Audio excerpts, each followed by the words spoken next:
Chapter 8:11. They supported each other as they tried their best to stand up, but their mental exhaustion had already reached its peak. Perhaps someone only needed to poke them with a finger, and they would immediately collapse from fatigue. Arba's lips curled as she swept them a glance. You guys aren't bad. Manly enough. Whether or not Balon City can hold on will all depend on you guys. Crown Princess, I'm not a man, but I can still crawl. But I can still crawl. A hoarse female voice came from behind the crowd. It was a very thin and petite woman who looked to be in her early 20s. Even though she was panting from exhaustion, her eyes were exceptionally bright and spellbound. Arba raised her eyebrows. Of course, us women aren't inferior to any men. The woman laughed out loud and kicked the man next to her. Did you see that? The Crown Princess is praising me. Io, you wretch, you still want to compete with me at this point. The man shook his head speechlessly. Arba turned to look at Emolien. The latter's eyes brightened slightly, and she hurriedly walked to her side and asked with a smile, What do you need me to do? Jojo.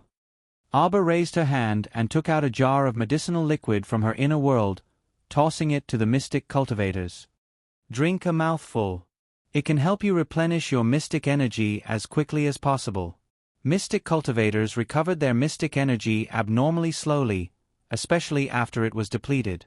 It was even more difficult to recover it after it was depleted, and it could even damage their mystic meridians. Hence, when she had nothing to do, she had always been silently researching the mystic returning medicinal liquid. This jar could only be considered a semi-finished product and wasn't truly complete. According to her conjecture, it was still missing 2 key medicinal ingredients. However, this semi-finished product was already pretty good, and drinking it would only bring benefits to the recovery of mystic energy. After drinking it, I need you guys to do this. Arba beckoned to everyone, and the 100 mystic cultivators gathered around with a whoosh. After Arba said this, everyone nodded and looked at the jar. There wasn't much medicinal liquid in that jar, so everyone consciously only drank a mouthful. Once the medicinal liquid entered his mouth, he knew whether it was good or bad. With just one mouthful, the nearly exhausted profound energy in his body began to surge back. At this moment, all of them had excited looks on their faces as they looked at the Crown Princess excitedly. His profound energy's recovery speed had increased by more than 10 times. Arba naturally saw that the effect of the profound restoring liquid was pretty good. Unfortunately, she didn't have a lot of semi-finished liquid, and only had 2 jars in total. She took out another jar and handed it to the female mystic cultivator. This is for you to use after you're done. Now, I need all of you to gather your strength and follow me. Yes. Everyone strode forward, their voices shaking the city gate tower. Arba grabbed Emolien's hand and called out, Da-Ching. The 2 of them soared into the air and climbed onto the back of Qing Luan. Hearing a cry, everyone looked up and saw a blue ancient divine bird carrying the Crown Prince and the Crown Princess out of the city gate tower. It spread out its beautiful wings and left a trail of green light in the air. Everyone, don't just stand there, go. A mystic cultivator raised his arm and roared. Everyone raised their spirits and followed him to the edge of the city wall. The 100 mystic cultivators level 5 and above simultaneously circulated the profound energy in their bodies and abruptly blasted it toward the ground. Bang! Bang! Bang! Following this, the ground rumbled. Below the city wall, the 100 zombies were smashed to pieces by the mystic cultivators on the city gate tower, and a row of densely packed pits appeared in front of the city wall. Chapter 8:12. Qing Luan suddenly cried out in the air and swooped down. It stopped when it was 7 to 8 meters from the ground and hovered in midair. The group of dim-witted zombies below noticed the abnormal movement above their heads. They raised their swollen and rotten heads and stretched out their withered branch-like arms to grab at Qing Luan in midair while roaring. Unfortunately, they couldn't reach it. Arba stood on Qing Luan's back and looked down at the group of zombies before exchanging a glance with the Crown Prince beside him. The Crown Prince nodded and took out 2 barrels of kerosene from his inner world with a flip of his hand. He handed one of the barrels to Arba. The 2 of them then began to pour the kerosene into the densely packed pits below. After pouring, they directly smashed the barrels on the zombies' heads, causing 2 of their heads to explode. At this time, City Lord Lin was leading a group of people to repair the holes in the city gate. More than a dozen body cultivators wearing thick armor blocked the front of the crowd like shields. They were constantly swinging their large swords and chopping at the limbs and heads of the zombies that burrowed out of the holes like they were chopping vegetables. At the most intense moment of the battle at the city gate, this savage couple started a great performance that inspired the citizens. A wisp of purple flame seeped out of Emolienne's fingertip, and she abruptly threw it into one of the pits. The moment the flame came into contact with the kerosene, it exploded with a whoosh. A row of fire fiercely burrowed out from the ground. Under Emolienne's control, the fire burned fiercely. In less than a second, a row of enchanting purple fire walls burned out. The fire walls that were as tall as a person successfully blocked the zombies' path. Although the zombies' bodies had mutated and they didn't feel any pain, they were still mortal bodies after all. A row of purple flames built a line of defense in front of the city gate, successfully stopping them in their tracks. Moreover, the bottom was supported by kerosene, so it didn't consume much of Emolienne's spiritual energy.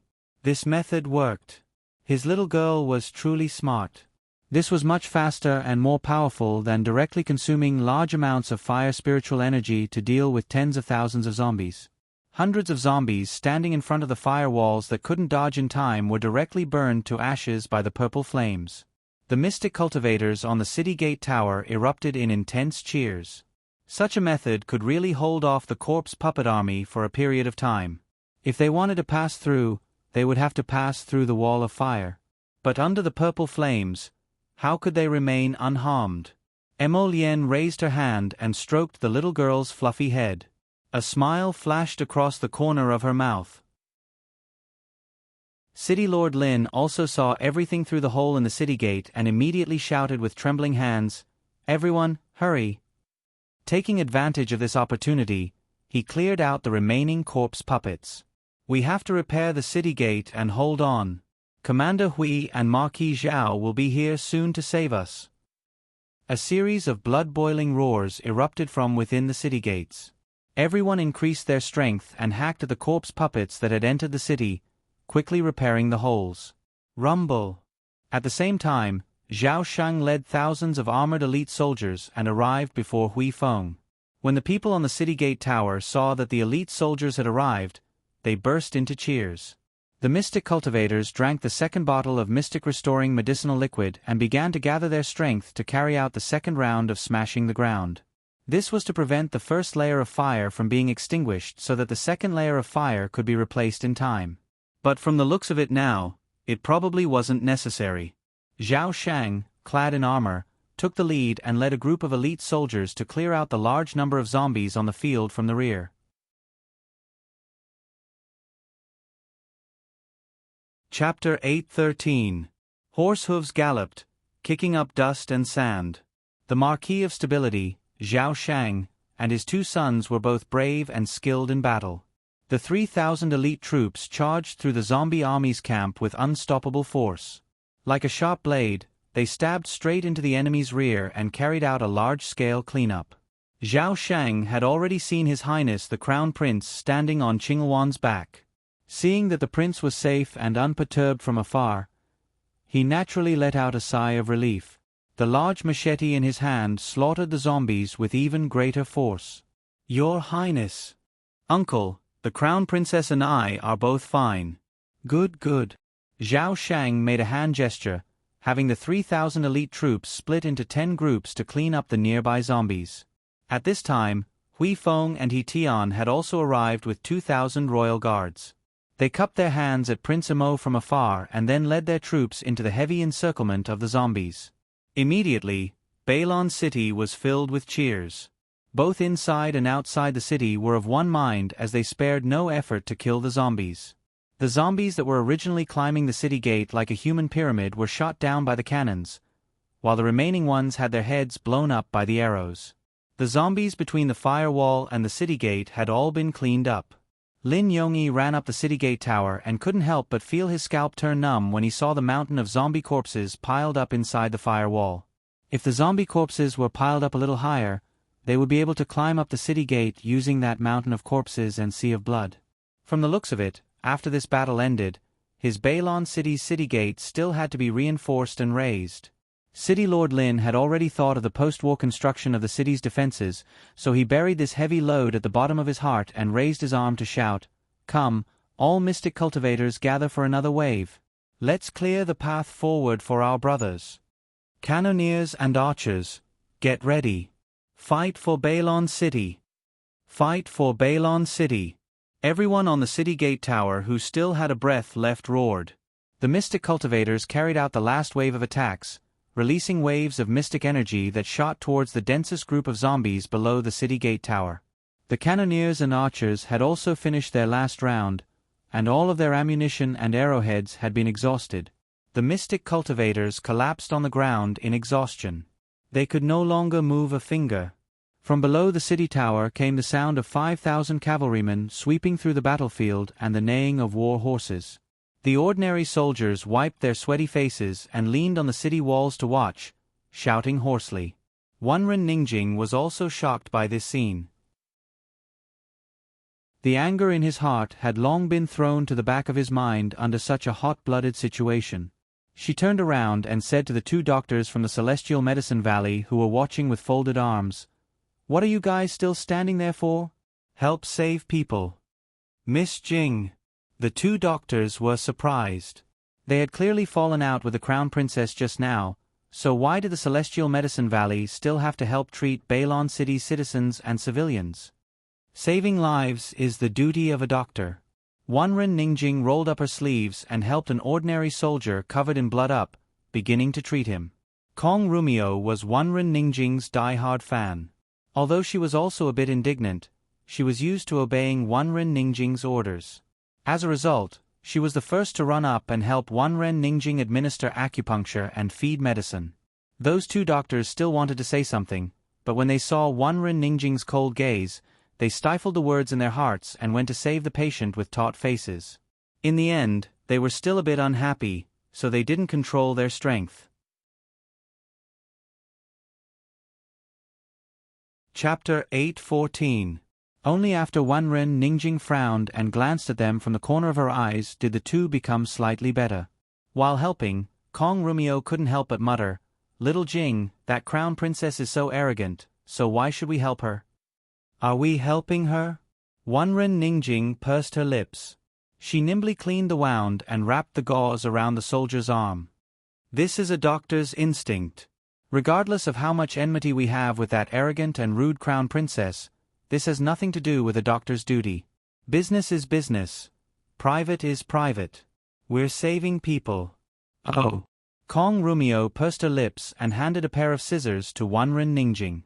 Wanren Ningjing cut off the excess gauze and said to the soldier, "The wound can't touch water for the next 2 days. Recuperate well, and you'll get better." "Many thanks, doctor." The young soldier blushed and stuttered. Wanren Ningjing nodded and stood up. When she turned around and saw little Six Zhang walking over, she couldn't help but look a bit embarrassed. Previously, she really thought that little Six Zhang's wound would mutate and become infected, which was why she insisted on taking care of little Six Zhang and wasn't deliberately targeting him.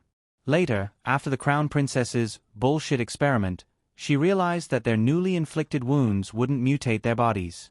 Back then, after her chin was cut by the Crown Princess, she really was on tenterhooks for a full 2 hours, and the fear and depression in her heart had almost reached its peak. Later, reality proved that what the Crown Princess said was indeed true. She didn't mutate, and little Six Zhang was still fine. Why didn't his wound mutate like before? Wanren Ningjing didn't know the reason. She was just naive and unaffected, but not stupid. She felt that Abba knew the reason, but judging from the Crown Princess's stoic, domineering, and arrogant appearance, she didn't seem like someone who would kindly dispel her doubts. "My apologies." Wanren Ningjing pursed her lips and weakly said this. Then, almost not daring to look at little Six Zhang's reaction, she ran to the next patient. Little Six Zhang was slightly taken aback. Soon after, he halted his steps and turned to look at Wanren Ningjing. Wu Xiaoen, who was following behind him, immediately grumbled, "TSK, just saying sorry and it'll be over." If it wasn't for the crown princess stopping them in time, your life would have been lost. Sixth Zhang glanced at Wu Xiao-en. Seeing the siblings, Hui Fan and Hui Ling, walking straight over, he politely nodded at them. Sixth Zheng. Hui Ling ran over and stopped several steps away from little Sixth Zheng. I heard that you were injured. Are you okay? Oh, Hui Ling, why are you only showing your concern now? What could possibly happen to the sixth young master? Didn't he see that the sixth young master was still alive and kicking? But Hui Ling, you're too slow to realize this. By the time you realize that sixth young master is fine, I reckon that sixth young master's corpse will be cold. Hui Ling's finger moved, and a cold dagger flew towards the screaming Wu Xiao-en. You cheap mouth, who's talking to you? Sixth Zhang picked up the slightly plump youth and flung him aside. Wu Xiao-en, that guy, almost crashed into the city wall. Grimacing in anxiety, he turned around and stomped his foot while shouting, "What are you doing? Look, look. What's that?" The soldier lying on the city wall suddenly pointed to the sky and shouted. Everyone looked up at the sky one after another, only to see a huge flying mystic beast charging straight at the Qingwan that the crown princess was riding. Chapter 8:15. Mystic Beast? It's a mystic three-eyed condor. Its attack power is very ferocious. It's the overlord of the sky, the king of level 13 mystic beasts. No, that's not right. Quickly look. How can there be a mystic beast with such a strange appearance? It's a three-eyed corpse condor. It's mutated. Amidst everyone's cries of alarm, that three-eyed corpse condor brandished its sharp black claws at Emolien and Arba. It was extremely likely that its claws would tear apart a person's skin and flesh. Screech. Qingwan screeched, and a wing parried its attack. The three-eyed corpse condor was forced to fly back a few feet, but it was ready to attack. It only took a split second for it to let out a shrill cry, and its long sharp beak pecked at Qingwan's head. At this time, its jet-black wings had already decayed to the point that not even 2 feathers remained. When it flapped its wings, bits of flesh would fall down from time to time. Suddenly, its featherless wings fiercely flapped, and gusts of fierce wind blew. Get down! On the city gate tower, Sixth Zhang casually grabbed Hui Ling's shoulder and pushed her down a bit. The two of them quickly found a place to hide. All of a sudden, the sand and dust on the ground was swirled up by the fierce wind, seriously obstructing the line of sight of the 5,000 elite soldiers killing the corpses.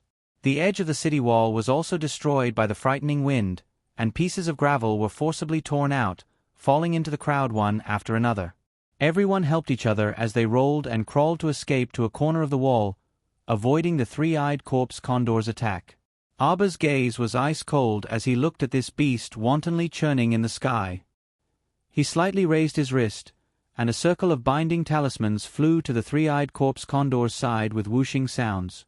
They heavily wrapped around the three-eyed corpse condor, forming a talisman array.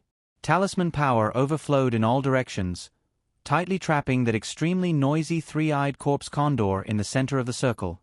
The three-eyed corpse condor dashed left and right within the talisman array, occasionally letting out hissing sounds.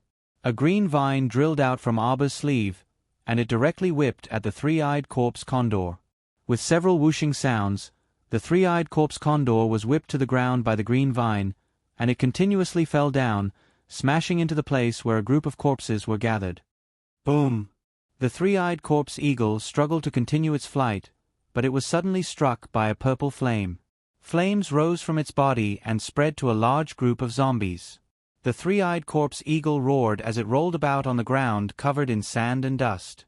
In the end, it was burned into a pile of ashes, and the corpse puppets that were caught in the fire also turned into ashes without exception, vanishing into thin air. At this moment, a loud rumble came from afar and thick smoke billowed. Arba stood on the back of the blue Luan and looked down from the sky. He saw a white dot jumping closer and closer. Emolien snorted and smirked. He's here too. By now, Arba had also clearly seen the person's figure. The huge seven-tailed celestial fox swept its tail, sweeping away the surrounding corpse puppets. Duan Yu was currently standing on the seven-tailed heavenly fox's back as he tossed a pellet-sized firearm towards the zombie horde. Bang! Thick smoke came out again, mixed with the stench of burning. A series of crackling sounds could be heard. The seven-tailed heavenly fox suddenly leaped into the air, and its four limbs swiped twice in the air as it swiftly ran to Blue Luan's side. The two gigantic beasts looked at each other. Prince Emo, you're actually completely unscathed.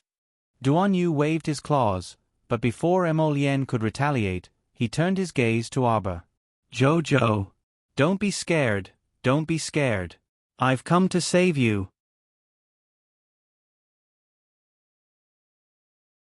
Chapter 8:16. Haha. Emo Lien snorted. Why are you joining in the fun? Go play on the side. Duan Yu glanced at him and ignored him. He continued to speak to Arbor. Jojo, you must be tired out these 2 days. Look at how pale your little face is. Leave this to me. Go back and rest. Arbor glanced at him. To be precise, he was looking at the seven-tailed heavenly fox that was the size of a small mountain. Duan Yu stroked the seven-tailed heavenly fox's head and looked at Arbor with a grin. Isn't our family's chestnut very big and very cute? Come, chestnut, greet Jojo. The seven-tailed heavenly fox extended a large furry paw and waved it at Arbor. Without warning, Arbor suddenly jumped over Qingwan's body. His figure soared into the air as he extended a small, fair hand and grasped one of the seven-tailed heavenly fox's toes. Emo Lien and Duan Yu were both dumbfounded. This was? He really had to shake Chestnut's hand and greet him. Prince Emo only felt like his heart had been struck by something. Heavens! His darling was so adorable. Any random strange action could cause ripples in his heart. Duan Yu's porcelain-white face flushed red, and he suddenly covered his face. Our dear seven-tailed heavenly fox also froze, unsure whether it should quickly withdraw its paw. In front of the seven-tailed heavenly fox, the little girl before them was as slender and weak as a flower. The mountain-like seven-tailed heavenly fox could crush her to death with a single toe. This scene was too beautiful, and everyone couldn't bear to look straight at it. At some point, Six Zhang had already stood up from the city wall and was somewhat spellbound as he stared at the little girl with a smile in front of the snow-white seven-tailed heavenly fox. Why did he have a strange feeling that the little girl shouldn't have such an icy stoic face, as if he had once seen her most beautiful smile? This feeling was too strange, wasn't it? Qingwan flapped its wings and shrieked at its companions on Paradise Planet. Oh no! There's a flirtatious slut here to steal Master Silver. Qiuqiu, Dian, little white snake, quickly come out and kill it. Unfortunately, Paradise Planet was completely silent. At this moment, no one could come out and kick the seven-tailed heavenly fox to death. Blue Luan flapped her wings and cried out in alarm, Master Silver, Master Silver! Why did he feel that Master Silver would be abducted by this damned fox? On the other side, the situation on the battlefield was largely under control. Emo Lien didn't need to worry about the rest, leaving it to Zhao Shang and Hui Feng to clean up. In the end, the fire outside Bailon City burned for an entire night before it finally destroyed all of the filth. While Marquis Zhao and Commander Hui were cleaning up the remnants of the battlefield, Prince Emo dispatched Xiao Wei to lead a group of people to investigate the abandoned villages near Bailon City. Sure enough, they found traces of an underground village under another village. However, the underground village had long been deserted. Everyone had retreated. However, based on the traces left behind in the burned buildings, they could deduce that there had been a large number of corpse puppets here not long ago. This news was undoubtedly shocking. Xiao Ye's group was worried that they might have overlooked something, so they investigated the vicinity for an entire day and night before returning to the city to report the details. After Prince Emo finished listening to them with an indecipherable expression, he wrote a personal order and arranged for it to be transmitted to all of the fortifications in the entire country. Now, not only did they have to speed up the preparation of water sources, but they also had to dispatch city defense teams to investigate the villages as soon as possible.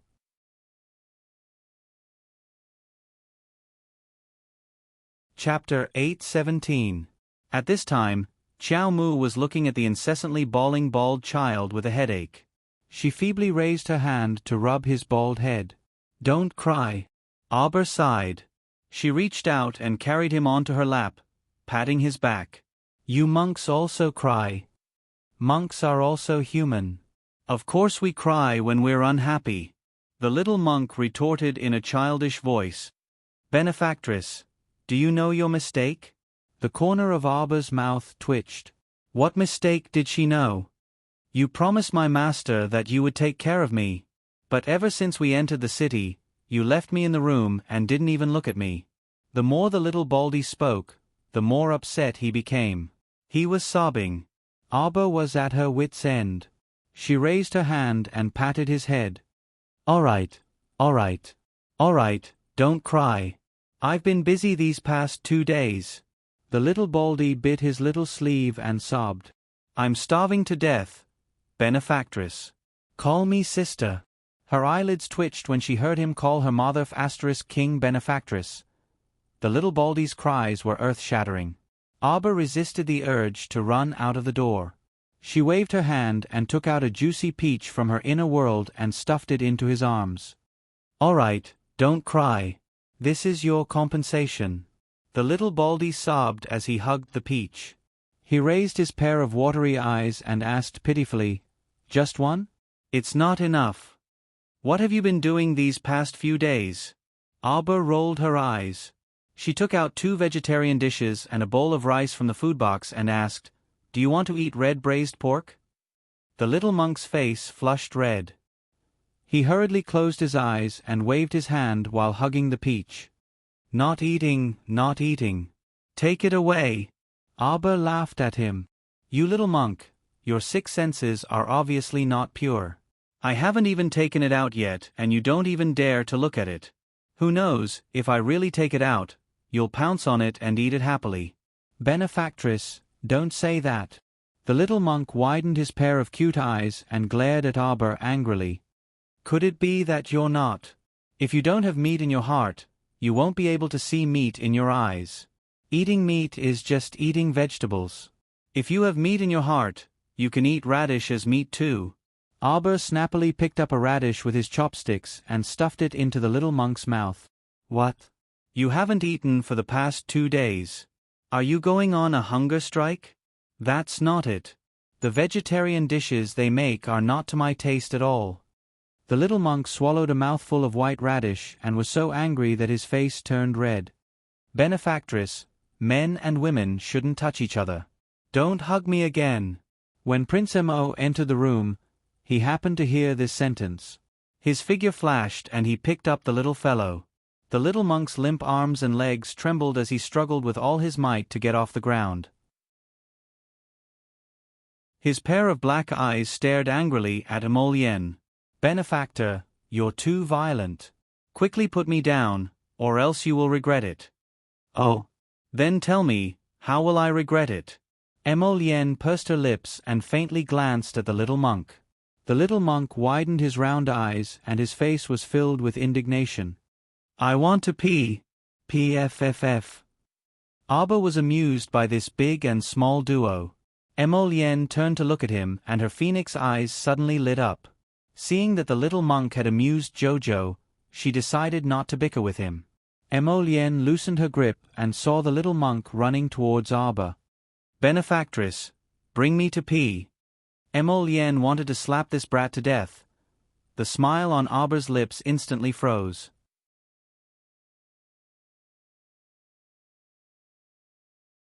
Chapter 8:18. Emolien's lips pursed into a straight line, and she walked up to pick up the little monk in displeasure. "I'll take you there." Don't. You're so fierce, I can't pee in front of you." The little baldy angrily shouted while kicking his legs. Emolien was amused. "Don't worry, pee as much as you want. I'm not interested in looking at you." I don't want you. I want benefactress, wah." The little monk wailed pitifully. Duan Yu, who had just entered, couldn't help but be taken aback when he saw this. He snatched the little monk from Duan Yu's hands and glanced at him with a smile. You're so promising, even bullying a child. Emolienne rolled her eyes at him. You came just in time. I'll leave him to you. Take him to P. Duan Yu was dumbfounded. He looked down at the kicking little monk and then at the expressionless Emolienne. Could he return this hot potato? Benefactress. The little monk looked at Duan Yu with disdain. I don't want you. I only want benefactress. Call me sister. Arbor irritably rapped his bald head and carried him out the door. Where did this weird little monk come from? Duan Yu speechlessly watched the two's departing figures before glancing at Emolienne. Hey, when are we returning? It's not like we're going the same way. How are we not going the same way? Duan Yu folded his arms and glanced at him with a gloating smile. Jojo said, we're going together. Emolienne, she was irritated by this punk's smugness. After Arbor finished serving the little monk, he carried the child back. When he passed by the city gates, he happened to see Wanren Ningjing setting up a stall to treat patients. After treating a patient, Wanren Ningjing looked up and happened to see Arbor passing by. She looked away with a taut face, not very happy to greet this person. Hey! When Arbor walked up to Wanren Ningjing with the little baldy in hand, Kong Rumio immediately raised her chin like a rooster, vigilantly preparing for battle. What do you want now? We're treating these people right now, so we don't have time to deal with you. Kong Rumio said sternly. Here you go. The little stoic couldn't be bothered with Kong Rumio and directly threw out a box of ointment in front of Wanren Ningjing. Once in the morning and once in the evening, the scar can be removed within a day. After speaking, without waiting for Wanren Ningjing to react, he picked up little Baldy and turned to leave. Kong Rumio was so angry that her face turned askew. She grabbed the ointment that was half the size of her palm and wanted to throw it away. Wait. Wanren Ningjing stopped her. She took the box of ointment, opened it, and sniffed. Her face was full of astonishment. What's wrong? Kong Rumio asked curiously. High-grade wound medicine. It smells even purer than the medicine made by my master. Wanren Ningjing subconsciously raised her hand to touch the shallow mark on her chin. Impossible, Kong Rumio said angrily. Maybe she tampered with the medicine and wanted to disfigure you. Wanren Ningjing shook her head. She won't. How do you know? She's such a proud person and disdains to do this. Benefactress, giving medicine is a good thing in the first place. If you don't tell other people about your good intentions, how can they understand you? The little monk couldn't help asking. Why do I need other people to understand me?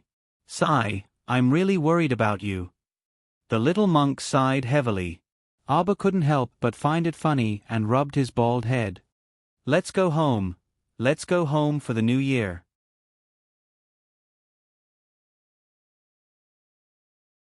Chapter 8:19.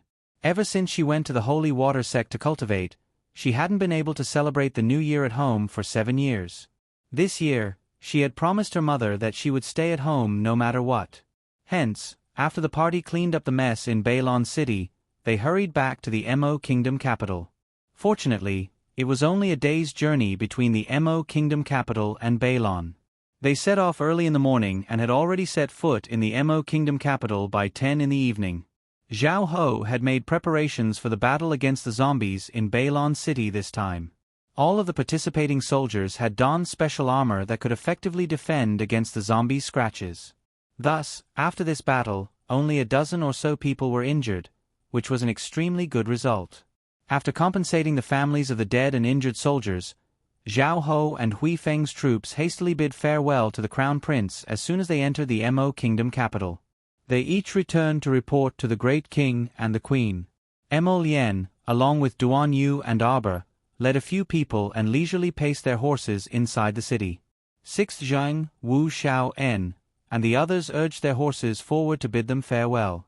Emolienne felt somewhat vexed looking at this sixth young Master Zheng, especially when she saw him staring at her baby without blinking.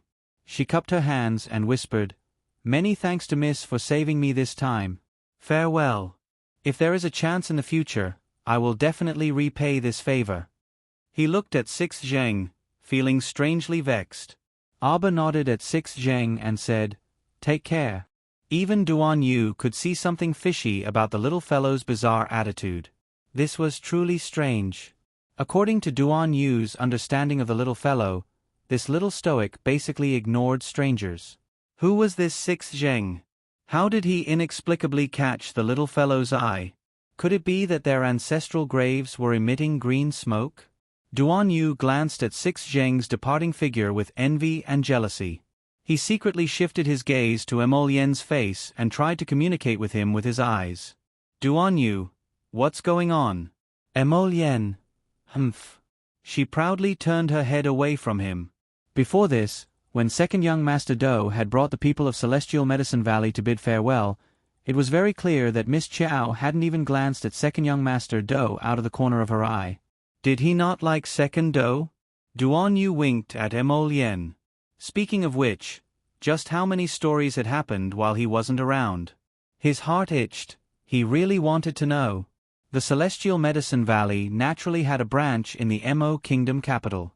Before leaving, second young Master Do hesitantly glanced at Arbor before leading the Celestial Medicine Valley group away.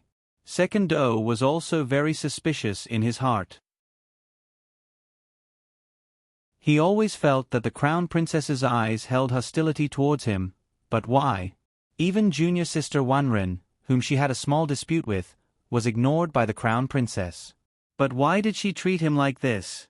"Jojo, how did the Do family's second son provoke you?" Duan Yu asked curiously. He had heard a little about the Do clan's second son. He was brimming with talent and extraordinarily handsome. He had lived in the Celestial Medicine Valley for a long time, and his acupuncture skills were quite impressive. Why couldn't Jojo take a liking to such a modest and elegant young man? What a strange young lady. His surname is Do. This was the reason she looked down on him? Because his surname was Do? Wasn't this second young Master Do wronged? Duan Yu revealed a wide grin. That's right. It really isn't good to have the surname Do. Emolien glanced at him exasperatedly. Where was this person's integrity? It wasn't good to throw his integrity out to feed the dogs every day, right? Jojo, Six Zheng isn't actually a good person. Duan Yu continued to slander. Did you know? He's a member of the Zheng family.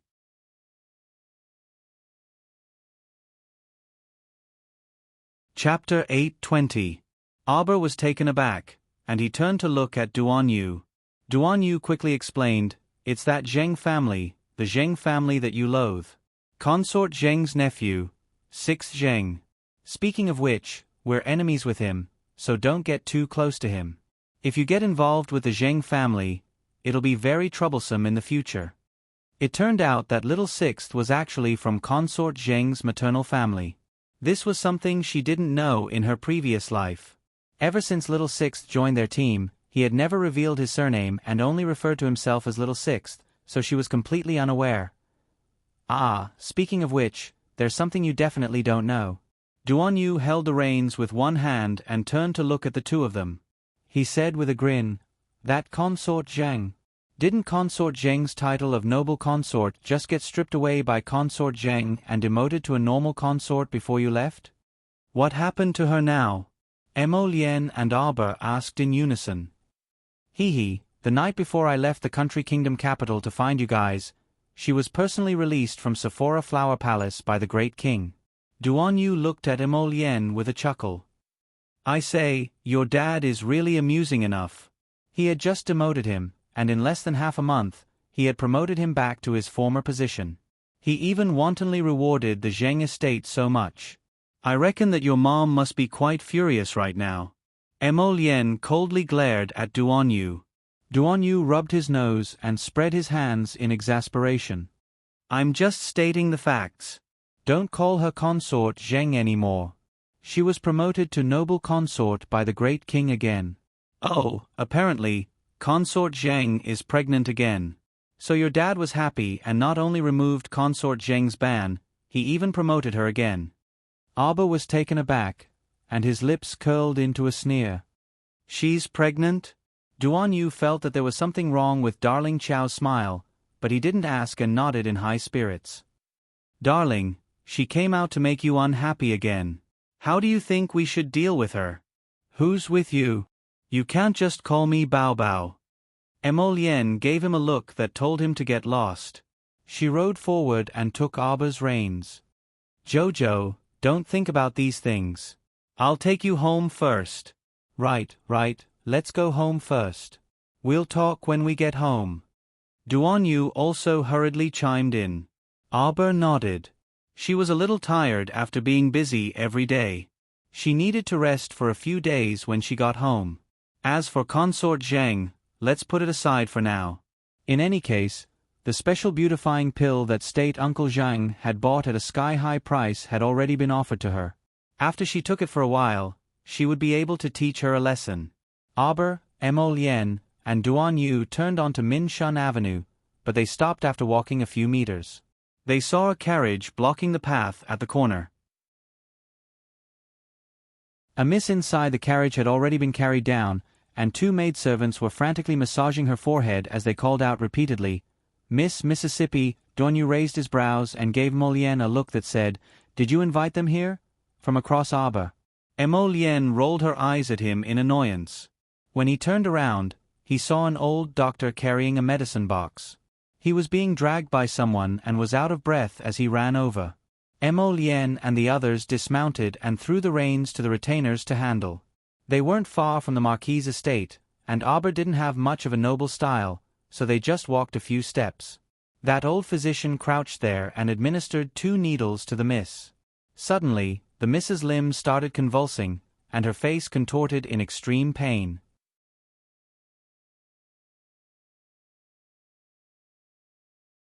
Chapter 8:21. Why is it like this? The old physician muttered to himself as he continued to perform acupuncture on that miss with a forehead full of sweat. The 2 maidservants were so anxious that tears fell from their eyes. Arba simply didn't want to join in the fun.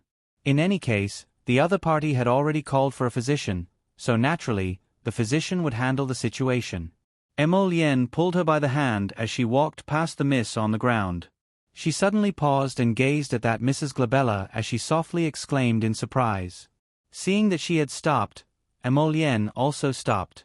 Duan Yu glanced forward in amusement and asked quietly, Chow Chow, what did you discover? This wasn't some illness. There was actually a rune faintly discernible between that Mrs. Glabella. What was going on? Arba immediately became vigilant. She tugged at Emolien's hand and pushed Duan Yu back. Her chilly gaze then turned to that miss who couldn't get up from the ground. Physician, can you treat my miss or not? Look at her pained expression. The maidservant couldn't resist criticizing that sweaty old physician. This pulse is clearly normal.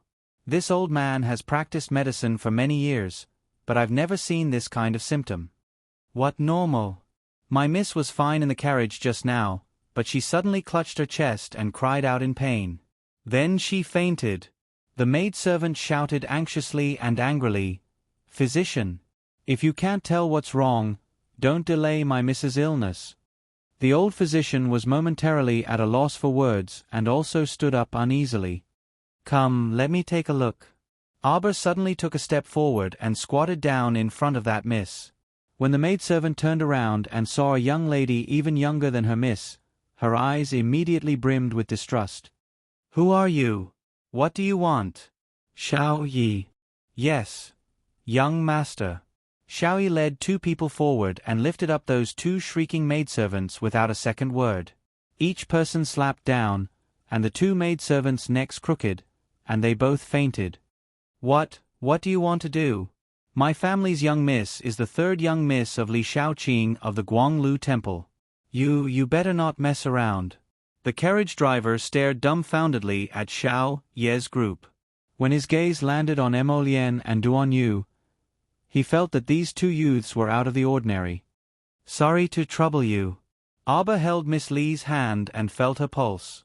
With a wave of his finger, he took out a blue talisman and slapped it on her chest.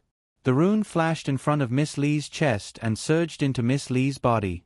It went straight to the center of her eyebrows and eliminated the black rune.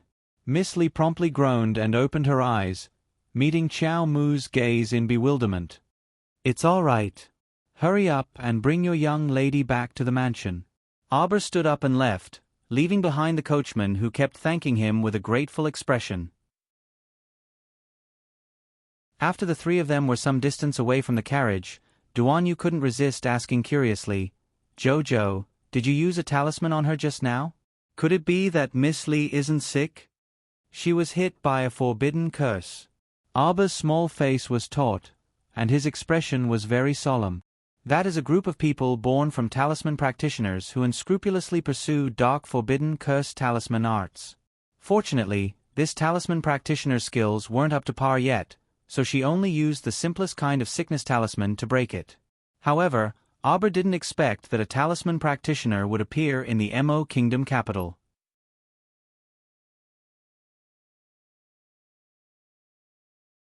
Chapter 822. As the name implied, a charm master was a type of person who wandered in the darkness and secretly used forbidden charms in order to achieve their own unspeakable goals. They were derived from talisman practitioners and had their own inheritances. After several hundred years, many unknown forbidden spells had actually long been lost. The most common illness talisman had different effects depending on the level of the talisman maker. The illness talisman on Miss Li was only a primary level one, so it wasn't troublesome to resolve it. However, what made Emolien and the others feel strange was that cursed practitioners, a group that had been extinct for more than 100 years, actually appeared again. Without any warning. Let the talisman patrician family investigate and resolve this matter themselves. Emolien said indifferently, "The talisman patrician family wiped out a group of cursed practitioners 300 years ago. They are the most unwilling to see the rise of cursed practitioners. The Mu family absolutely won't allow the existence of cursed practitioners to break the balance of the talisman world," Duan Yu also said with a smile. On the other hand, Arbor wasn't too worried. To put it bluntly, cursed practitioners and whatnot didn't have much to do with her. As long as they didn't blindly come over to offend her, it had nothing to do with her no matter how they opposed the talisman patrician family. Go spread the news to the talisman patrician family. Emolien turned around and instructed Huifeng. The latter nodded and went to do his job without a word. When Arbor returned home, she was just in time for her family's meal, which made everyone overjoyed. Wei Ziqin had been nagging these past 2 days about why the child wasn't back yet. Qiao Zhongbang and second Uncle Qiao hadn't dared to tell anyone that Arbor was in Bailon City, so the two of them had been on tenterhooks for several days. Now that they saw that the little fellow had returned unscathed, they were naturally very happy. Arbor took the little monk's hand and introduced him to her family, saying that he was a little monk she had casually picked up on the road. This little monk was as soft and cute as a white bun, so Wei Ziqin took a liking to him at first sight.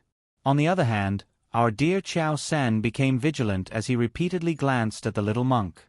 Seeing that she was a bit tired, everyone urged her to rest after eating. Arbor had suffered her first menstrual cycle these past few days, so she was a bit dispirited, so she washed up and went to bed. As for the little monk, she naturally left it to her mother to make arrangements. At night, in a dilapidated temple, the sound of an old lady coughing could be heard from time to time. On the icy ground, elderly lady was curled up in thin clothes. Even her only line jacket had been sold by Su Jiao, so she could only silently endure the cold and weep. She had never thought that her days would end up like this. It was one thing for her to eat and drink less, but the main point was that she was already so old, yet she was often beaten and scolded by her evil daughter-in-law. Su Jiao's patience with the elderly lady ran out on the 3rd day after she moved into the run-down temple. She waited and waited, but Qiao Zhongbang and his wife didn't come to pick her up, and Qiao Zhongheng couldn't find a job as a guard. She didn't know how the family had survived these past few days, but they were practically fighting over food with dogs. In addition, the old lady was used to living a luxurious life. Whenever she fell ill, she would ask her to take care of her. Her anger rose day by day, and she couldn't help but beat the old lady up. She became addicted to beating her and would beat the old lady to death every few days when she was in a bad mood. Hearing the old lady's incessant coughing now, the anger in Su Jiao's heart surged again. After cursing, "Cursed old woman," Su Jiao jumped up, picked up a bamboo board she was used to, and swung it at the old lady.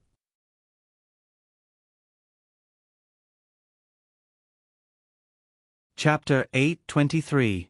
D*MN Old Hag, cough, cough, cough, what are you coughing for? Do you still have peaceful days to pass, huh? I'll beat you to death, you old fart. You're going to beat me to death, cough, cough, I'm going to beat you to death, Elderly lady thrashed on the ground like a dead fish. Oh my, are you not letting people sleep anymore? Granny Nyo sat up and grumbled. Qiao Zhongheng also cursed. Are you done yet? Are you going to buy her a coffin if you beat her to death? Su Jiao spat and threw down the bamboo board with a slap. Beat her to death and end all troubles, so as to avoid seeing the world in that half-dead state. The other families in the corner didn't find it strange, and after mocking and ridiculing Su Jiao, they prepared to go back to sleep. Just then, the sound of horses neighing came from the run-down temple's entrance, and someone said, "Master, it's here." A row of torches burned in from the temple's entrance, and the leader was an elderly man in his 60s. When he saw the stammering old woman half lying on the ground, he was slightly taken aback. Someone beside him whispered something into the elderly man's ear, and the elderly man immediately understood. He promptly put on a benevolent face and walked up to help up the thin and frail elderly lady, who was so dirty that her color couldn't be discerned. "Sister-in-law, I'm your brother from the same family, Qiao Dongbua. Do you still recognize me? We should have met a few times several years ago." Elderly Lady Qiao's mouth was cracked from the beating, but when she wanted to speak, it caused her mouth to tremble in pain. She pitifully looked at Qiao Dongbua with panda eyes. "Why you are?" Yet Qiao Zhongheng and Su Jiao understood first, and they immediately revealed covetous gazes. They walked up with bowed heads and bent waists, exchanging pleasantries with Qiao Dongbua. Why, you're the same family's eldest uncle, right? Oh my, we've finally met our relatives." Qiao Dongbua suppressed the disgust in his eyes and looked at them with a chuckle. Yes. You're Zhongheng, right? I'm your same family's eldest uncle." Qiao Dongbua actually had people investigate their identities long ago. If it weren't for the benefits, he wouldn't have thought of coming to the run-down temple to meet these country bumpkins. This unbearable old woman in front of him was the Marquis of Jiyuan's mother, the Crown Princess's grandmother. Qiao Dongbua's eyes flashed. Once Granny Nyo saw Qiao Dongbua's decent attire, she was so anxious that she drooled. She went up to pull Su Jiao back and secretly poked her in a low voice.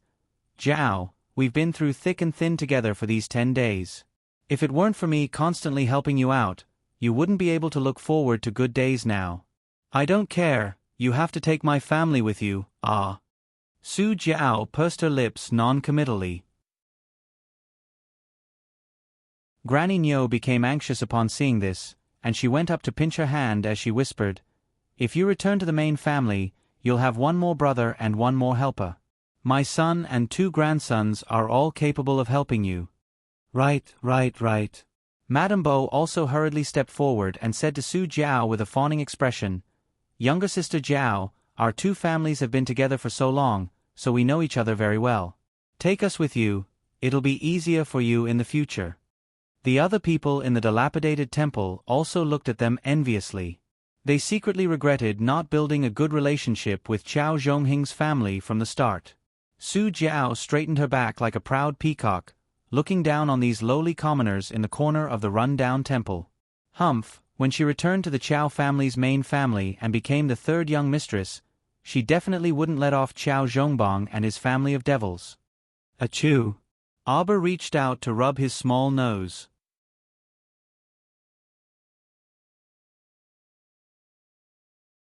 Chapter 8:24. Xiao Yao, who had brought the water in, hurried over. "Miss, did you catch a cold?" "I'm fine." Auber drank a bowl of hot porridge after washing up. After eating, she lazily returned to bed. Xiao Yao couldn't help but laugh. "Master and Madam came to see you this morning, but left when they saw that you were asleep. Madam said to go to the courtyard for dinner tonight." Auber nodded. It was already past lunchtime. She wasn't too hungry after eating a bowl of porridge, so she sent Xiao Yao out. After her afternoon nap, she had a bowl of sweet soup. The little fellow was still lazily reading in bed when she looked up to see Xiao Yao walk in with a strange expression, holding several invitations. "What is it?" The matriarchs of the Qin family, Mu family, and several other noble families, as well as the prince's consorts, have all sent you invitations, inviting you to admire the plum blossoms, the bamboo, and the scenery. Oh. The little fellow's fingertips fluttered as she flipped a page of the book. Just one oh. Xiao Yao's mouth twitched. Cough. This servant acted on my own initiative and rejected them all for you. However, the great king's second consort said that she would personally visit you a few days ago. I reckon that she will insist on inviting you to the plum blossoms banquet. I don't have time. The little fellow didn't even bother to lift her head. Miss, what are you busy with these 2 days? Xiao Yao asked honestly. Do you need this servant to help you? There's nothing to be busy with. I'll just sleep and read some books. I'm too lazy to go out. Abba put down the book in her hand and looked at the sunlight outside the window. Her bright eyes narrowed, and she flipped out of bed in an extremely good mood. Let's go and stroll around our family's garden. Xiao Yao smiled and followed the little fellow out the door. Along the way she said, Miss, will you be entering the palace on New Year's Eve? According to tradition, Her Majesty the Queen will gather the princesses and princesses, as well as all the noble ladies to the palace to make dumplings. Of course, the missus didn't actually need to do anything. It was just a formality. I'm not going. Darling Chow rejected without a second thought. I'm not going anywhere for New Year's this year. I'll stay at home and accompany my mother. Xiao Yao sighed and said with a smile, Madam will be overjoyed. Yes, give everyone more food on New Year's Eve. Give out more delicious food. Okay. Xiao Yao replied happily. On New Year's Eve, madams and young misses gathered in the Queen's brilliant Sun Palace Hall. Queen Zhao, whose melancholy had been washed away by the joyous atmosphere of the new year, sat at the head of the table in high spirits, smiling as she looked at the group of noblewomen. Although it was supposed to be making dumplings, it was just as Xiao Yao had said. It was just a formality and there was no need for the young misses and madams to do anything. Only the servant girls would take some ready-made dumpling wrappers and fillings from the kitchen and fiddle with them. Consort Zheng is here. Following the announcement, everyone stopped what they were doing and stood up to salute her. Consort Zheng, with the support of her personal maid Kaling, slowly walked in wearing a spacious satin robe and a graceful and luxurious appearance. Greetings to Consort Zheng. Everyone saluted in unison. Consort Zheng stroked her temples and said with a smile, You may all rise. Then, supported by Kaling, she walked in front of the Queen and slightly curtsied. Consort Zheng smiled and said, This concubine greets Your Majesty the Queen. This concubine's body has been a bit heavy these past 2 days, so I woke up late. Please forgive me, elder sister.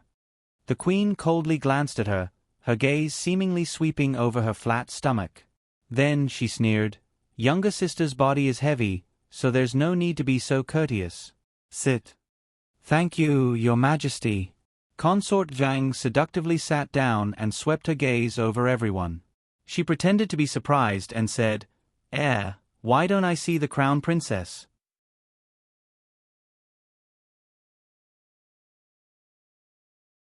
Chapter 825. Queen Zhao was infuriated. This was simply rubbing salt into the wound. A while ago, her son had come to tell her about this matter. This stoic face would not enter the palace on New Year's Eve. She would only enter the palace on the first day of the first lunar month to pay a New Year's visit to the great king and queen, as well as attend the New Year's banquet.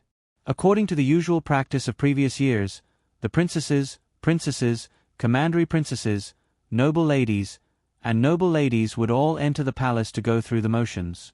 However, her daughter-in-law said that she would not be coming, so she, as her mother-in-law, couldn't take it lying down. This morning, Hua Xian had properly comforted her, which made her feel a bit better. Consort Zheng, this be *TCH, jabbed Her Majesty the Queen's heart with one sentence. Consort Zhang chuckled while covering her mouth. This consort heard that the great king's second consort held a plum banquet and personally sent an invitation to the crown princess, but she was turned away at the door. Everyone's gazes then shifted to the great king's second consort, Xu Quan, who was sitting in the first seat in the second row on the left. Xu Quan stood up gracefully and curtsied to the queen before curtsying to the noble consort. Afterwards, she spoke unhurriedly like a young lady from a noble family. It was Quan who was impetuous. She was not turned away at the door, and the Marchioness of Zheyuan personally welcomed her. She said that the crown princess has been feeling unwell ever since she returned to the capital. Queen Zhao's expression eased slightly, and she said with a nod, "This consort also heard about it. I have yet to congratulate Consort Cheng for choosing another daughter-in-law." A middle-aged consort seated below Consort Zhang commented with a smile, "It is all thanks to your Majesty's great fortune. She plans to welcome Li Xiu east into the estate after the New Year's Eve." Queen Zhao's expression was inexplicable. Consort Cheng's Mo Zhao had married beautiful wives and concubines one after another. On the other hand, why did her outstanding son seem to have been bewitched by the little stoic? There was no one else in his eyes besides that stoic face. The Queen Dowager probably won't be coming back for the New Year's Eve this time. Commandery Princess An is accompanying her, and she is still recuperating at Ziyu Villa. Queen Zhao explained with a smile, "Tomorrow's New Year's banquet will be held in this Queen's brilliant Sun Hall." Early the next morning, the great king would gather all the civil and military officials for a grand ceremony. After the ceremony, it would be the New Year's banquet and another round of rewards. Consort Zhang couldn't help but snort when she saw that the queen had changed the topic and stopped talking about that unruly crown princess. She thought to herself, "I don't believe that you, Madame Zhao, really like that stoic-faced daughter-in-law that much." Queen Zhao's momentary change in expression was already a clear indication of the problem. Since Zhao Shi held a grudge against the little stoic, she naturally had to make good use of her. Consort Zhang curled her lips. When she recalled the humiliation she suffered at the hands of the stoic face, she was filled with indignation and couldn't eat or sleep in peace. The noble madams and young misses below had already started fervently discussing what clothes they should wear and what rouge and face powder they should apply for tomorrow's New Year's banquet. Queen Zhao only felt that although she was sitting in the main hall, she felt unusually lonely in her heart. Her eyes were fixed on the crowd, and she felt that the chatter of those madams and young misses seemed to be separated by a layer of gauze, sounding hazy and indistinct. Meanwhile, the entire Chow family was in jubilation at this time. Everyone of all ages was crowded inside the spacious drawing room. The adults were busy making dumplings, while the children were playing with flower balls in their hands. The Chow family had given all the servants a day off and told them to go home for a reunion. They could only return at noon tomorrow. The remaining servants who were all alone were called over to help out. Chong Zai, Old Bai, Sun Yang, and the other old loyal servants of the Chow family were already familiar with their master's New Year's celebration.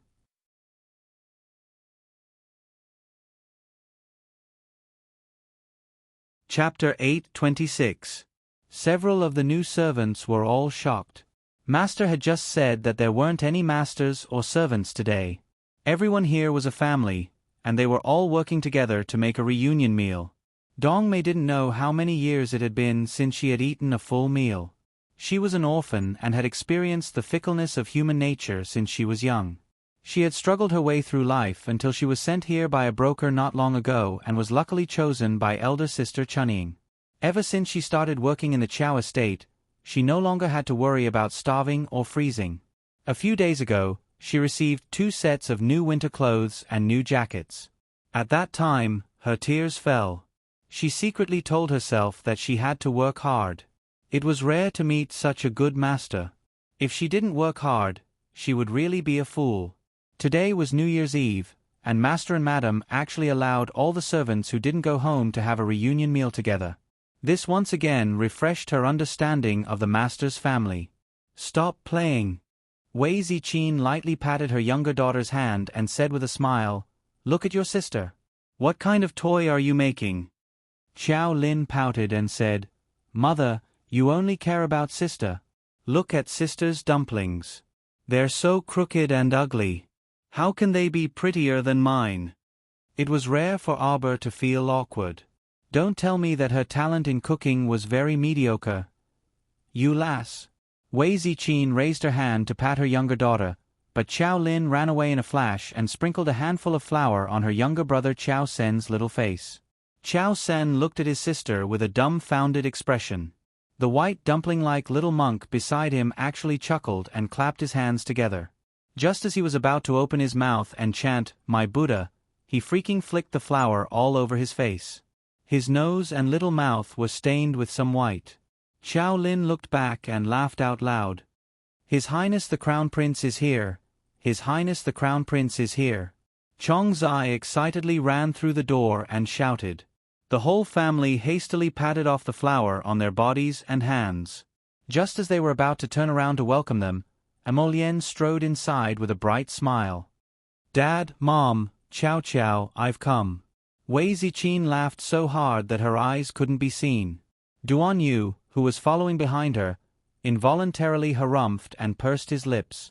He eagerly ran up to her and said, "Auntie, I'm also here. I especially came today to freeload." "Hey, kid, what are you talking about? If you like, you can come here to eat every day." Wei Ziqin couldn't stop smiling. When Emolien heard this, she immediately ran to her mother-in-law's side and said, "Mother, we have to make him hand over his rice, oil, and salt." "Shoo shoo shoo, Auntie isn't as petty as you," Duan Yu said with a grin. Arbor smirked and walked over to Emolien with a plump dumpling that he had made. He stuffed it into his hands and said, "I made it. Jojo, the dumplings you make are really pretty. I can eat 30 of them in one go if you make them. Can't you eat until you're full?" Duan Yu speechlessly rolled his eyes before also saying, "I can also eat 30 of them." Qiao Zhongbong laughed heartily. "Okay. Then let's hurry up and make more dumplings. Aren't you returning to the palace today?" Arbor quietly asked as he tugged at Emolien's sleeve.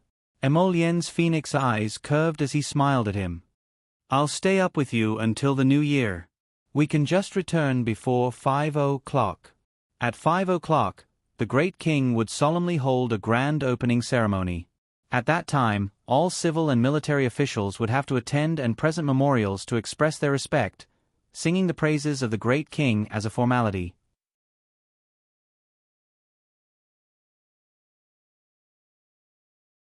Chapter 827. With the addition of Emolien and Duan Yu, the house became much livelier. After finishing the dumplings noisily, Arbor took out a sumptuous meal from the food box. 2 tables were set up in the living room, and the whole family joyfully ate a reunion dinner without distinction between master and servant. Wei Ziqin took out small embroidered pouches and distributed them to the servants who were beaming with joy. She also gave the children all kinds of gold ingots with flower marks on them. The ingots for the children were for fun, while the ingots for the servants were 10 pieces of low-grade mystic currency that could be used to purchase items.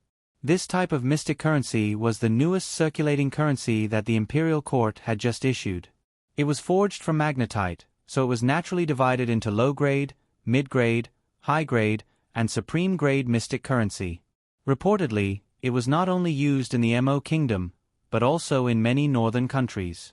Every fortification of various sizes could use this type of mystic currency to register in advance so that they could purchase items from the food and cloth stores the next day. Dong Mei tightly clutched the embroidered pouch in her hand. She only felt that the main family was all good people, and that she had a lot to look forward to these days. Arbor sat on the eaves, holding a cup of hot tea in one hand as she looked up at the bright moon in the distance. In the past, at this time, she would accompany the old sect master, and ant-masters on the snowy peaks to admire bamboo and drink tea, quietly waiting for the new year to come. Perhaps he would never return to such a life again. "Jojo, are you thinking of the sect?" Emolien's large, warm hand gently grasped her soft, small hand. When Arbor looked up, she saw the man's phoenix eyes rippling under the moonlight. "As long as Jojo is here, the sect won't disappear." Emolien reached out to pinch her small chin before pointing downwards. "Look, father and mother are so happy today."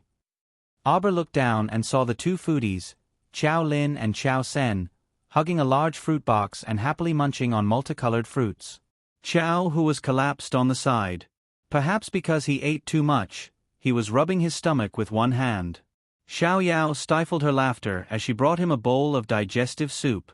Brother Xiao, who scrambled to his feet and smiled foolishly at Xiao Yao with an embarrassed expression.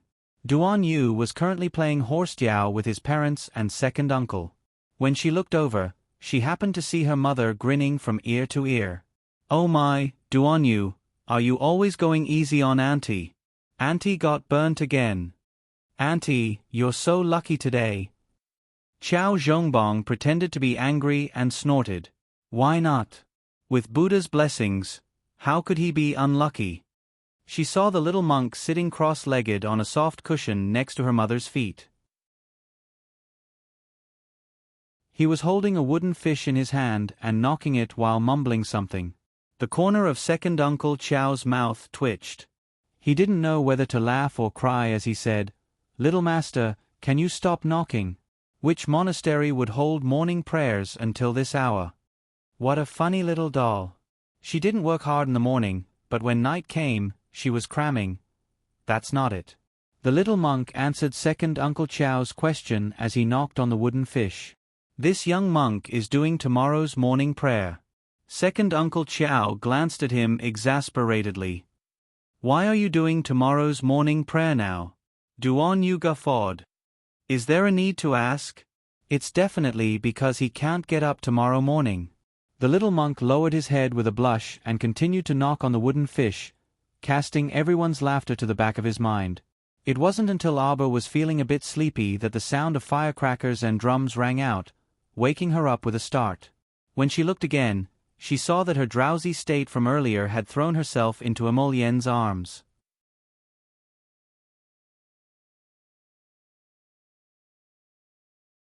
Chapter 828.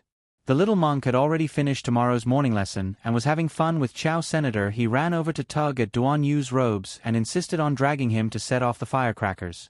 Duan Yu couldn't win against the children and was dragged out the door. Emolien floated down from the eaves with Aber in her arms and followed them out. In the darkness of the night, the light from the firecracker suddenly shot out, breaking the silence of the area with a bang.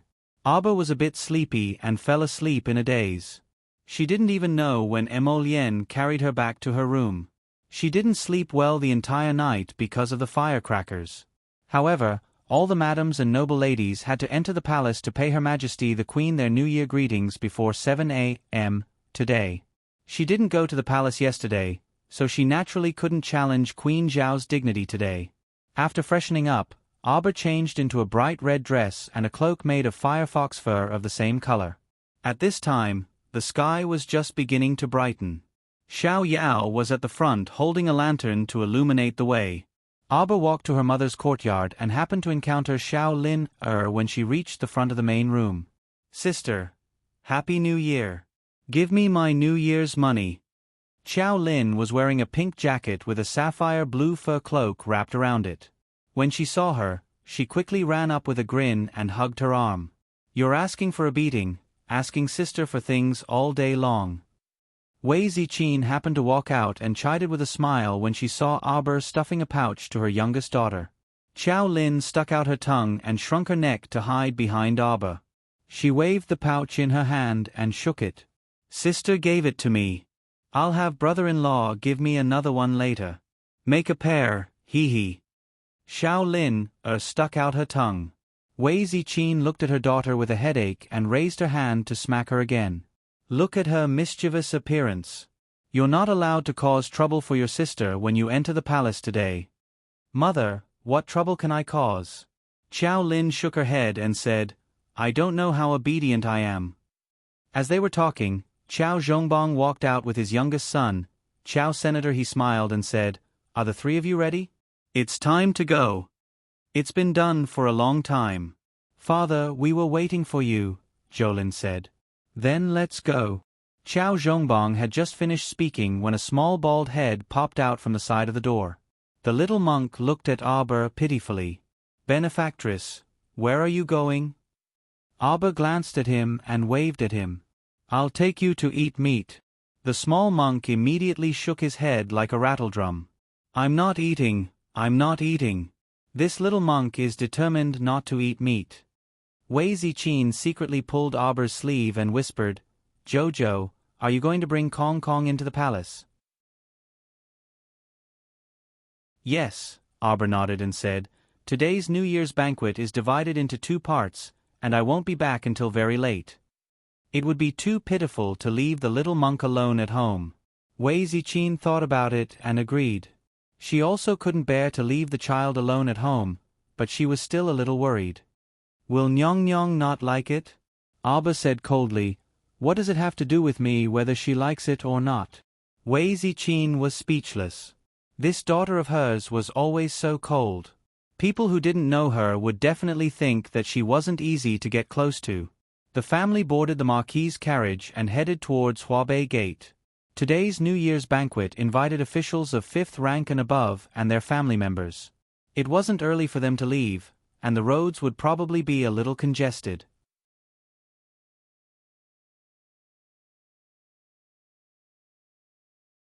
Chapter 829. Sure enough, before they even entered Huabei Gate, the official road started to get a little congested. The carriages were connected to one another, and they couldn't see the end of the road. The driver was a young man called He Zi. He was in his early 20s and worked for his father. He spoke and acted very nimbly.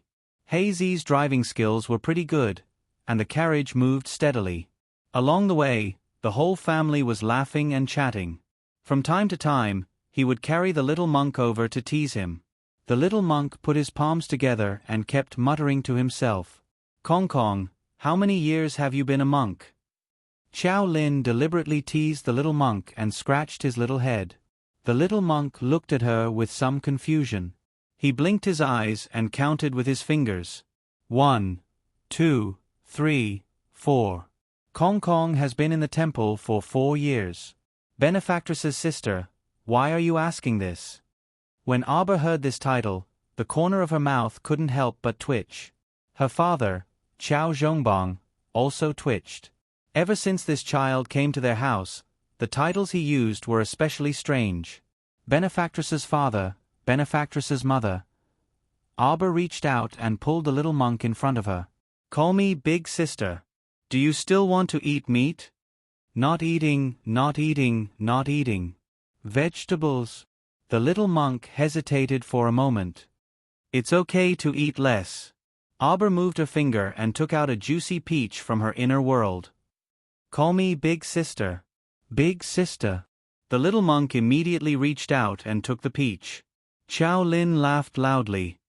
Master, madam, young master, young miss, sit tight. He Zi's anxious voice came from outside. With a bang, the carriage shook violently. Fortunately, the carriage was sturdy enough and didn't fall apart after being hit. Peach. The little monk exclaimed and almost threw the peach in his hand out. What's going on? Arber asked coldly. He Zi's anxious voice came. How are you driving? Why did you hit someone's carriage? Pa. A whip lashed out. Arber suddenly lifted the curtain. He Zi. He Zi half bent his waist and straightened his back. He hurriedly replied, Miss, He Zi is fine. Who dares to block our Duke of Qing's estate? Get out of the way. Our master said that if you don't know etiquette and don't give way, we won't care if you're beaten to death or injured. The crafty servant driving the carriage didn't wait for He Zi to speak. Blackie's face was full of anger, and he said indignantly, It was clearly you who came from behind to take the path, yet you still dare to speak like this. You're being unreasonable. Moreover, they had not reached Huabei Gate yet. This section of the road was still quite wide. If you wanted to overtake me, you could have done it. Why did you have to crash into me? No one would believe you if you said you did not do it on purpose. He Zi. Xiao Mu coldly gazed at that wicked servant. Blackie is here. Knock him back. They didn't care if they were killed or injured. All you need to do is ram. If anything happens, I'll take responsibility for it. Since Arber had spoken, Blackie naturally obeyed. He whipped the horse, and the carriage crashed into Duke Qing's mansion's carriage. Bang! Duke Qing's mansion's horse neighed and raised its hooves slightly. Continue. Auber had already set up a defensive barrier with one hand, enveloping the entire family and shielding them from all the vibrations. Blackie also got excited. When he heard Mrs. Words, he immediately continued to control the carriage and crashed into Duke Qing's mansion's carriage 3 times in a row. Blackie's driving skills were much better than the crafty servant's. The crafty servant didn't have enough strength, so he didn't control the carriage properly and was ruthlessly hit by Blackie's carriage.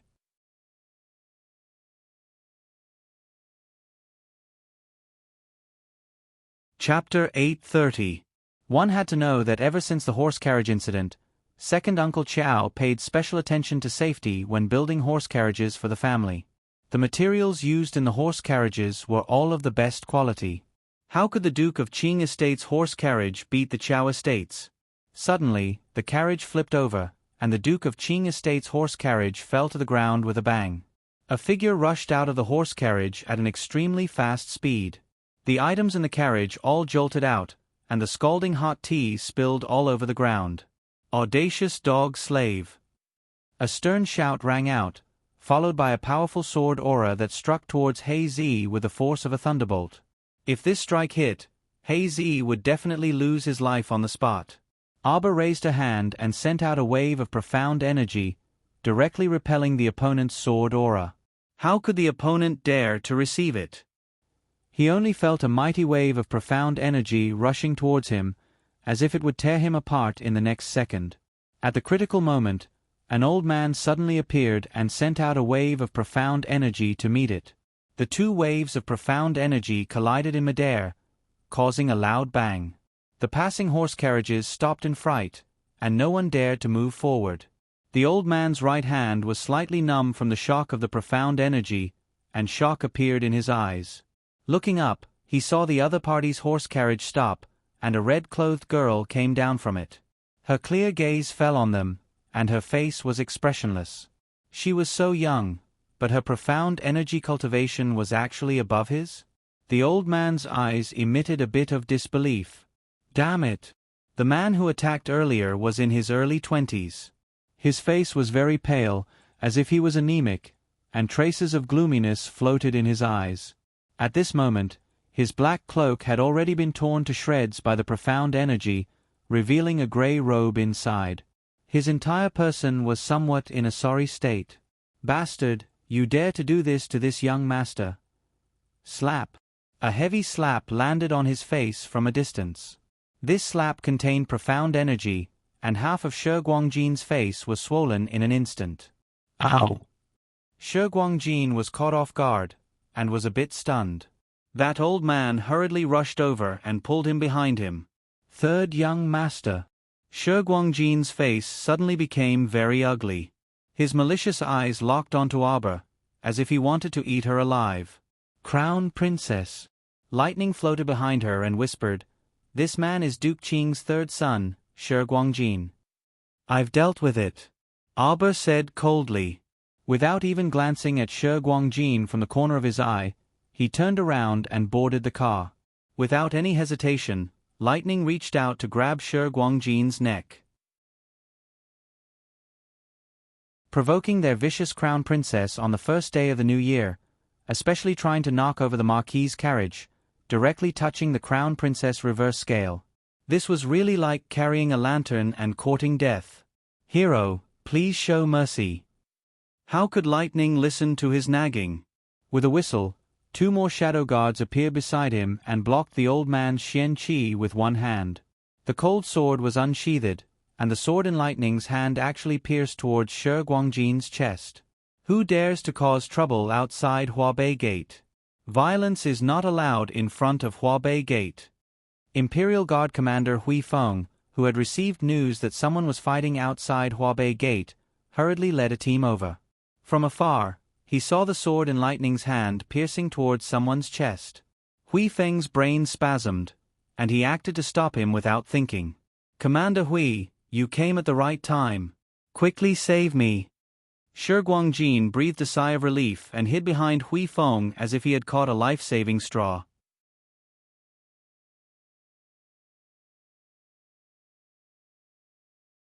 Chapter 831.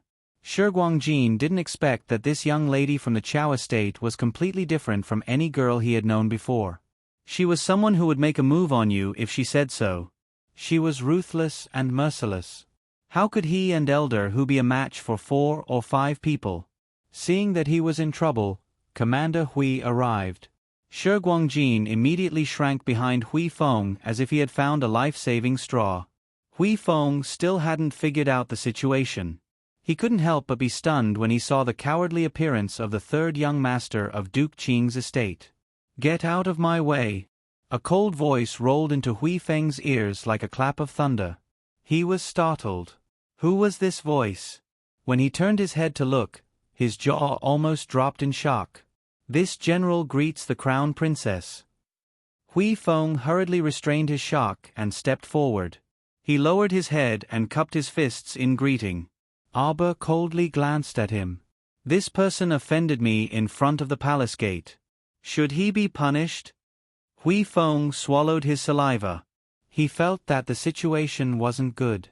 Looking at the crown princess's cold and emotionless expression, she couldn't be thinking of, how did third young master Shi offend the crown princess? Hui Feng only felt that cold sweat was about to drip down. He cursed Shi Guangjin's 18 generations of ancestors in his heart. This bastard, of all people to provoke, he just had to blindly anger the crown princess. Was this person someone who could easily let go of you? He intended to overturn my carriage and murder me. Murder? This was a serious crime. Hui Feng hurriedly turned his head and glared at Shi Guangjin. "How dare you, Shi Guangjin?" Shi Guangjin saw that the situation wasn't good and immediately cried out, "There are so many carriages coming and going on this official road. Anyone can see it. My carriage was overturned by her. How can you say that I wanted to?" Slap. Aber waved a sleeve and slapped Shi Guangjin's other cheek across the air. Now, it was completely symmetrical. Both sides of Shi Guangjin's face were puffed up like fermented buns, except that it was a little red. "Did I allow you to interrupt?" Aber said coldly. Hui Feng's eyelids twitched, and he raised his sleeve to wipe his sweat.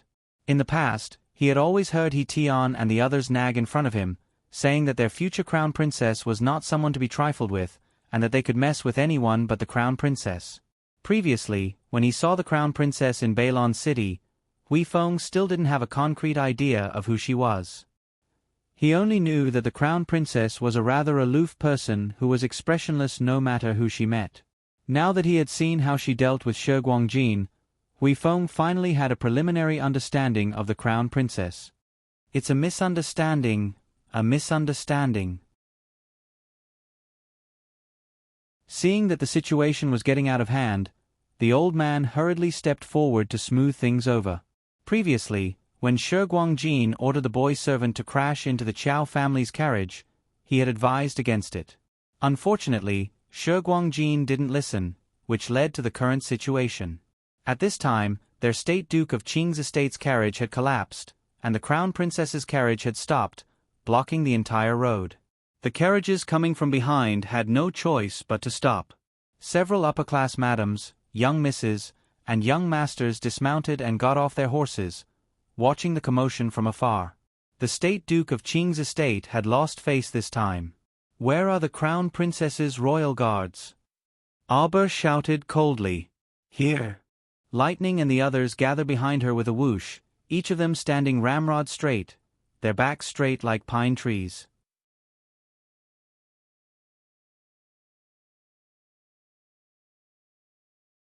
Chapter 832.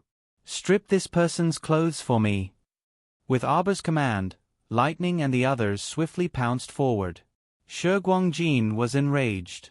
Just as he was about to resist with mystic energy, Lightning suddenly struck the back of his neck with the hilt of her sword, causing him to fall flat on his face. "Ow!" Shi Guangjin howled in rage. The madams and young misses in the distance also used their handkerchiefs to cover their mouths, their eyes revealing disbelief. Heavens! Did the crown princess order them to do that? The other party was the Duke of Qing Estate's third young master. Wasn't the crown princess being too unreasonable by doing this? After all, She hadn't married the crown prince yet and was only the crown princess in name. Wasn't she afraid of losing the Wang family's dignity by doing this? When the great king and queen blamed her, they would directly revoke her title of crown princess. Prince consort. The maidservant supported one of the great king's second consort Shu Quan's arms and whispered in her ear, "That's the crown princess? She's really impressive, not even putting the Duke of Qing estate in her eyes." No wonder she said she wasn't feeling well that day and dismissed the prince consort just like that. Shu Quan indifferently glanced at that young maidservant. Don't speak nonsense. Especially after entering the palace, you have to know propriety and etiquette. If your words were to fall into that person's ears, do you know what kind of punishment you'll receive? Shia jumped in fright and hurriedly wanted to kneel, but Shu Quan pulled her back. All right, I just want to remind you that you should speak according to your status. As she spoke, she sneered, her eyes filled with ice dregs and fragments. Otherwise, you won't have a good ending just like that foolish third son of the Duke of Qing estate in front of you. Xia's entire body trembled. When she looked over, she saw the Duke of Qing estate's third young master kneeling in front of the crown princess after his arms were pressed down and his legs were kicked. Shi Guangjin's face was filled with shame and humiliation, and he angrily shouted, "Slut, you haven't married His Highness the Crown Prince yet. Yet you're putting on airs in front of others. Who are you to deal with me now? I'm the third young master of the State Duke of Qing's estate. Do you dare to touch me?" "Shut up." Hui Feng slapped Shi Guangjin's face. Previously, he didn't know that Shi Guangjin actually insulted the crown prince consort like this. As expected, he was truly the most good-for-nothing in the State Duke of Qing's estate. This unscrupulous dog actually dared to wantonly insult the crown princess in front of Huabei Gate. If these words fell into the crown prince's ears, he would lose his life on the spot. "Commander Hui, I've always respected you for being in charge of the safety of the Forbidden Palace." But now, he was willing to be a lackey. "Are you going to allow this woman to bully the people of the State Duke of Qing's mansion like this?" Hui Feng was so angry that he was amused. Does the third son of Duke of Qing's estate know what he's saying? Such a brainless thing, if it weren't for his father, big brother, and second brother, he would have been killed a few years ago. "What are you doing? Don't touch me!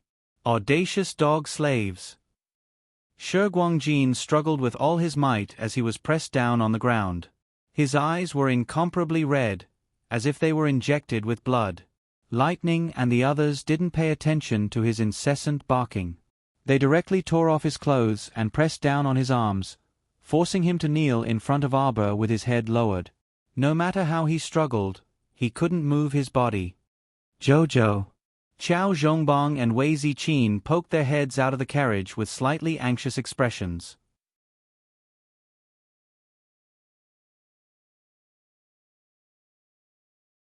Chapter 833. Earlier, Jojo had them all stay in the carriage and not a single one of them should come down. At this moment, Wei Ziqin was very anxious as she watched. If Jojo beat up that State Duke Qing estate's third son here, would there be any adverse effects? She was very worried.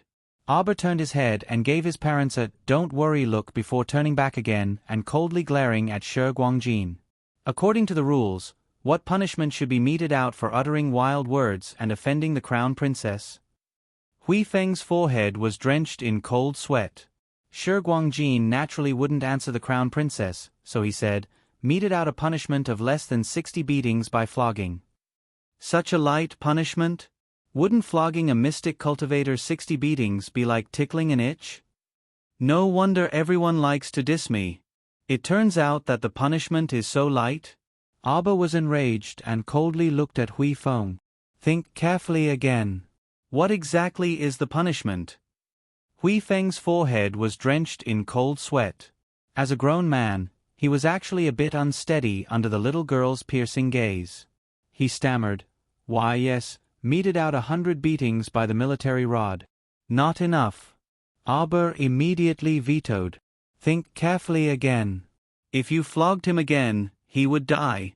While Hui Feng cursed 18 generations of Shi Guangjin's ancestors in his heart, he kept praying to the heavens, "Your Highness, come quickly. This subordinate can't hold on much longer. Speak." Arber shouted coldly. Hui Feng hastily said, 200 beatings by the military rod. Arber's eyes were cold as he aloofly swept a glance at Hui Feng. "Then what are you guys still standing there for? Flog him. Flog him now. Bring a stool over for me to sit on. I want to personally count for him. Everyone." Hui Feng secretly peeked at Shi Guangjin. "This D***MN grandson, you provoked him yourself. Someone come, fetch the military rod." Immediately, 2 soldiers came forward, dragging their batons. They stood on either side of Shi Guangjin, one on his left and one on his right. Arber sat down on an armchair carved from pear blossom wood. She raised her hand, and Xiao Yao immediately understood and ran down from the carriage to hand her a cup of hot tea. Hui Feng's eyes twitched. Arber took a sip of tea, looked at the 2 soldiers leisurely, and said indifferently, "I heard that the military rod in your barracks is also a subject of study. For example, there's a method called drag beat. When you hit someone, you drag it out a little. Every time you hit someone, your skin will break and blood will flow. Laymen don't know the ropes and will think that you hit someone very hard. In fact, you don't use any strength at all." As the crown princess spoke coldly, Hui Feng and the soldiers around him broke out in cold sweat. "If you want to use this method to fool me, then don't. You can give it a try." The moment Arber finished speaking, Hui Feng and the others simultaneously knelt on one knee and said in unison, "This subordinate doesn't dare." "If you don't dare, then hit him." Arber said coldly, "If eating alone doesn't increase your strength, I don't mind finding another 2 people to hit him." "Yes." The 2 soldiers who were flogging him instantly straightened their backs, not daring to have any other thoughts. They got someone to press Shi Guangjin down and swung the military rod at Shi Guangjin's buttocks on the spot. Shi Guangjin was publicly flogged outside Huabei Gate. He instantly lost all face, and his entire body trembled in anger. In the beginning, he didn't take the military rod seriously. After all, he was a mystic cultivator. He just couldn't bring himself to do it and only felt humiliated. But gradually, that wasn't the case anymore. He couldn't keep using mystic energy to protect his buttocks, right? The author coughed. After taking medicine and sleeping in the afternoon, he would update around 10 o'clock.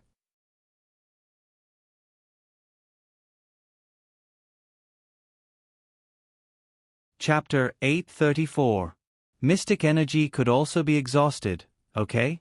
Moreover, there was also a saying about being beaten with a military rod. The rod would always hit the same spot, and as time passed, even a man made of iron wouldn't be able to endure it. After using mystic energy to block 100 or so strikes for him, the remaining 70 to 80 rod strikes were solid hits to the flesh, causing Shi Guangjin to grimace in pain and howl incessantly. Watching from afar, the great king's second consort Xu Quan's eyelids were also twitching wildly, and alarm bells were ringing in her heart. She inwardly warned herself, "Don't bump into the crown princess, this ominous star. Some people were born not to be trifled with." The maidservant Xia was even more alarmed by her earlier ramblings. The prince consort was right. One should be careful and prudent in whatever they did and said.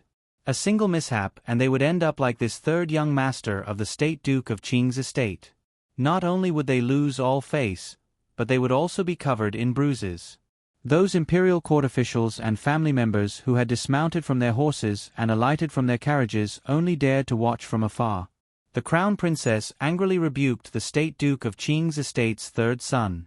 Who would dare to go and persuade such a big commotion? Who would dare to step forward and be the bird? After 170 rods, Shi Guangjin only felt that the place where he was beaten was already about to smoke from the pain, and his flesh was probably about to rot.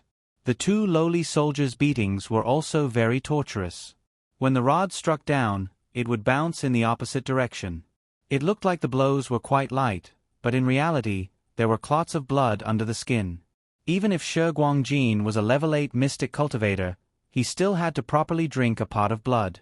At this time, the crowd was slightly clamorous. The carriages and such in the distance all moved to the side to make way for the people who were dashing over. The person in the lead was a man in his 50s. He was hale and hearty with bright eyes, and when he flew over in court attire, his footsteps were vigorous and vigorous. Behind him was a man in his 30s, who closely followed behind him with a majestic gait. When Lightning saw the newcomers, his expression changed slightly, and he lowered his head to whisper into the Crown Princess's ear, "Crown Princess, State Duke of Qing and eldest young master have arrived." Arba looked up and coldly swept a glance over. His gaze landed on a young man wearing a white fox fur coat behind the two. This person had a sickly look on his face, but his appearance was not bad. His eyebrows were raised, and his black eyes were bright. He was supporting an old woman as he walked over. Behind the two of them were 5 or 6 madams and young misses. When the madam saw Shi Guangjin being tortured on the ground, she immediately let out a sorrowful cry and was about to rush forward. However, Duke Qing and the old woman glared at him coldly at the same time, and he could only freeze on the spot. Arba stood up with a cold glint in his eyes. He didn't have stage fright when he met Duke Qing. "Duke Qing, you've brought your family here. Are you here to denounce me?" "Father, save me, father. Father, save me."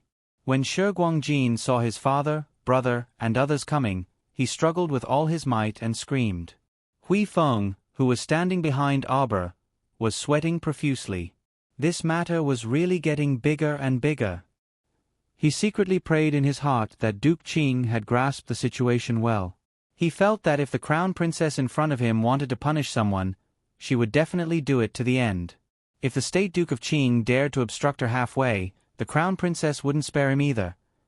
Fortunately, the State Duke of Qing wasn't like his brainless third son at all.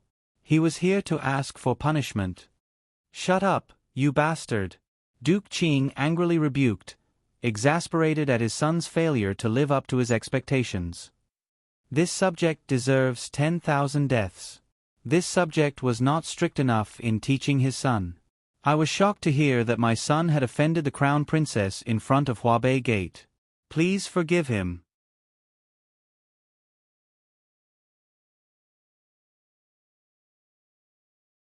Chapter 835. Aren't you angry at me for beating your son 200 times? Arba asked coldly. There was no expression on his paralyzed little face. My son offended the crown princess, so he deserved it. Although the crown princess was still expressionless, Lightning, Hui Feng, and the others standing behind her could feel that the crown princess's imposing manner had loosened a bit. They couldn't help but let out a long sigh of relief. Duke Qing's eldest son, Shi Guangfeng, glanced at his third brother, Shi Guangjin. When he saw that his brother's buttocks were already bloody, a trace of unwillingness flashed through his eyes. He took a step forward and knelt on one knee in front of Arba. My younger brother rudely offended the crown princess. As the eldest brother, I was also in the wrong for not being strict enough. I, Guangfeng, am willing to take the rest of the beatings in place of my younger brother. Arba's cold gaze fell on Shi Guangfeng. He looked at this man who didn't have a particularly outstanding appearance but was full of righteousness.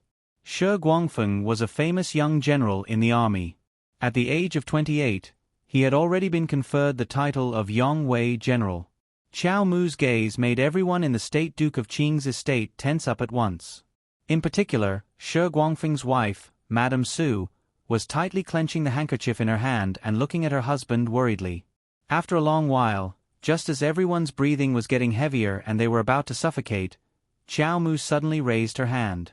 Stop. In fact, the two soldiers were already covered in cold sweat when the people from Duke Qing's mansion arrived. They were also under a lot of pressure as they heavily reprimanded Shi Guangjin in front of Duke Qing and Yongwei General.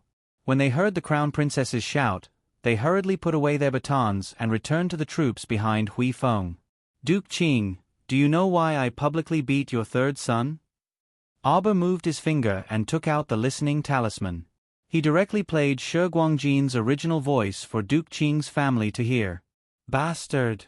Bastard! Duke Qing was so angry that smoke came out of his head. This bastard was actually his son? He had served the country and the people all his life.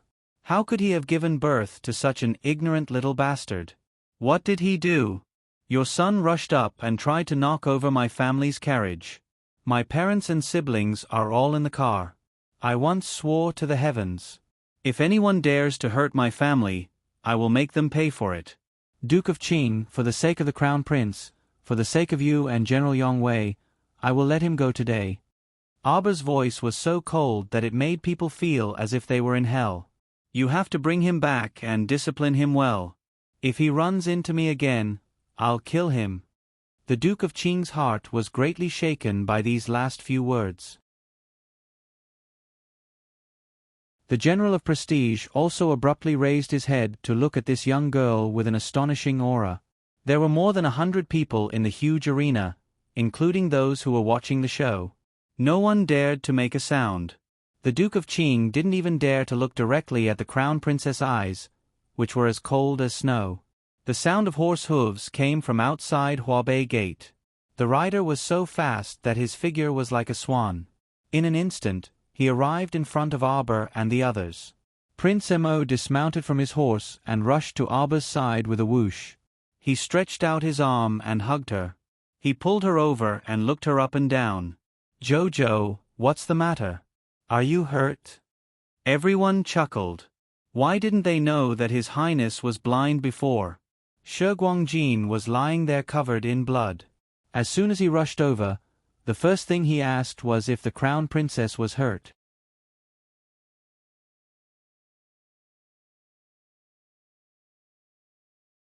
Chapter 836. I'm fine. The little stoic calmly shook her head. Seeing that he hadn't had time to change out of his court robes, she knew that he must have run over right after finishing the opening ceremony. This was indeed the case. The State Duke of Qing had also rushed over after receiving the news after the opening ceremony ended. The Crown Prince had even gone to the study to speak with the great king for a while. It was only after he left the royal study that he was informed that his darling had quarreled with the State Duke of Qing's third son at Huabei Gate. He had rushed over, so how could he have bothered to change his clothes? He was worried that his lovely wife would be taken advantage of. Your Highness, please forgive us. The State Duke of Qing and General Yang Wei hastily bowed and begged for forgiveness. Prince Mo was just about to reprimand them when the little stoic tugged at the corner of his shirt. All right, I'm fine. It's just that Mom and the others suffered a bit of a shock. Aber naturally wouldn't let that person off easily if someone came looking for trouble on the first day of the new year. How could Wei Ziqin, Qiao Zhongbang, and the others still sit in the carriage? They all got out at this time. Mom, are you all right? Prince Mo ran up to support her. Everyone's eyes nearly popped out of their sockets when they heard him call her Mom so smoothly. Wei Ziqin hastily pulled his hand down and saluted in deadly earnest. Greetings to the Crown Prince. Prince Mo hastily reached out to support her and didn't pay much attention to how the others looked. Could it be that she wasn't? Wasn't Jojo's mother his mother, so what if he called her Mom? At this time, Qiao Zhongbang had already exchanged a few pleasantries with the State Duke of Qing. The State Duke of Qing repeatedly apologized, and Qiao Zhongbang hastily pacified him. The bloodied Shi Guangjin had already been helped down. Madame Nei He of Duke of Qing secretly wiped her tears on the side. Jin, was beaten too miserably. You still dare to say that? The old madam of the State Duke of Qing estate glared at her hatefully. If you hadn't indulged him all along, would he have gotten to this point today? How many times have I warned you? If Jin, doesn't control his temper, sooner or later he will bring disaster to the whole family. Grandmother, don't be angry. The sickly second son of Duke Qing's mansion, Shi Guangyun, hurriedly said softly. Old Madam reached out to pat her second grandson's hand. Looking at Madam He's pouting lips, she couldn't help but get angry. Look at what your son and daughter have become. Grandmother, if you want to talk about third brother, then talk about third brother. Why do you have to bring me, your granddaughter, into this? Next to Madam He, an 18-year-old girl couldn't help but talk back. For the sake of her face, old Madam could only glare fiercely at that young girl. She turned her head and looked at Madame He with disdain. "Look at the good daughter you taught. Help me walk." "It's grandmother." Another young lady of about the same age came forward to support the old madam. She looked gentle, elegant, and delicate. On the other side, the Arber family also got into the carriage. At this time, with Crown Prince Mo following beside the carriage, how would the numerous carriages and horses in front dare to act rashly? They all hurriedly moved to the side, forcibly opening up a spacious path for the Chow family to pass through first. Brother-in-law, Happy New Year. Take your New Year's money." "Oh, mother, why are you covering my mouth?" Chow Lin lifted the curtain. When Mo Lien heard the word brother-in-law, it was very much to her liking. She immediately laughed heartily as she took out the New Year's gift she had people prepare in advance and handed it through the window. Chow Sen's eyes lit up. He immediately closed the window and followed Chow Lin's tone and said something. Wei Ziqin was both amused and annoyed as she knocked her son's little head. "Don't learn good things. See you tomorrow." "I fell asleep. My throat hurts from coughing." Sigh.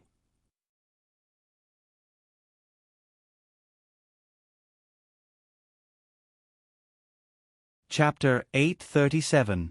The little monk chanted a Buddhist proclamation and clasped his hands together. Wealth is merely a worldly possession. How can a person wholeheartedly stare at? Arber casually picked up a pastry and stuffed it into his small mouth, immediately silencing the little monk. Who knew where this child learned his nagging habit from at such a young age? She could see now that great Master Kong Yin didn't bring him along on the journey probably because this child's nagging gave him a headache. Prince Mo urged his horse to follow beside the carriage, so the journey was naturally very smooth. His small eyes would secretly peek at his wifey in the carriage from time to time. Seeing that her complexion wasn't that good, Prince Mo's heart was in a mess. Arber was indeed a bit stifled. She hadn't even entered the palace on the first day of the new year, yet this kind of incident had already happened. She didn't know what kind of rumors were spreading inside and outside the palace right now. When she entered the palace later, she would be endlessly vexed just by recognizing people. The small banquet that Her Majesty the Queen held before the New Year was only a small-scale one. So many royal concubines, princes, and princesses didn't attend. Even if not all of them would attend today's New Year's banquet, she reckoned that at least 80 to 90% of their relatives would attend. A layer of frost covered the little stoic's face. Whenever she recalled that Prince Mo had 15 to 16 siblings, her head would ache endlessly. Just the King concubines alone numbered several dozen. The old great king really was a scoundrel. He married one concubine after another and gave birth to a string of children. Just looking at it was irritating. "Jojo." Prince Mo cautiously called out to his wifey through the carriage curtain. Arber looked up and rolled her eyes grumpily at him. Prince Mo's heart thumped again, and he immediately thought of the source of the disaster. "Jojo, if you're still unhappy, I'll order people to take care of Shi Guangjin, that son of a bitch." His father, Qiao Zhongbong, who was holding a cup of tea, freaking shuddered, and he hastily called out, "Jojo? I see that you're not happy." The little fellow rolled her eyes at him again. Prince Mo immediately gave her an aggrieved look. "Jojo, I'm fine." Wei Ziqin couldn't hold it in and burst out laughing. She reached out to put down the curtain. All right. We're about to enter the palace. Don't be like this in front of outsiders." In the eyes of outsiders, the way this young couple interacted with each other was like a pair of sweet, inseparable lovers. The crown prince could only sigh when he couldn't see his little wife. He urged his horse to follow the carriage, thinking that once they entered the palace, he would find an opportunity to privately comfort his little wife. "Get someone to investigate why that Shi Guangjin is so stupid that he wants to fight with me." There had to be a reason for this. Arber didn't believe that two people who didn't even know each other would be at loggerheads the moment they met. The little fellow lifted the curtain and swayed her tender little face in front of the crown prince, causing a certain someone's heart to flutter. "I've already investigated.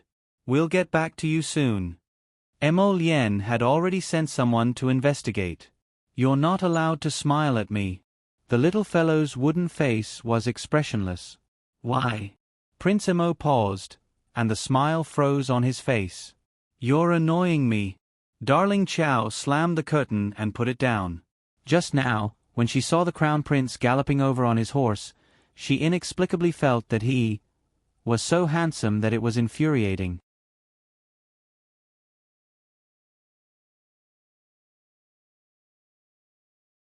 Chapter 838. At this moment, when she saw Crown Prince Emo grinning at her with a pair of curved phoenix eyes that rippled with ripples, her small heart actually started pounding madly uncontrollably. Oh! This was her heart. How could it not be controlled by her? So it was all his fault, causing her to be unable to control her heart. Smile, smile, smile, what smile? You're not allowed to smile at me. The moment she put down the curtain, she could still hear his hearty laughter. The little fellow was so angry that she ground her teeth and twitched her fingers. Xiao Zhongbang looked at his daughter with fear and trepidation. What did he think she was going to do? In the end, he saw the little fellow take out a fresh carrot from her inner world and bite down on it with a crunching sound. She thought that a certain person's big head was biting down. Wei Ziqin was immediately amused. She wrapped an arm around her daughter's shoulder and pinched her little face with a smile.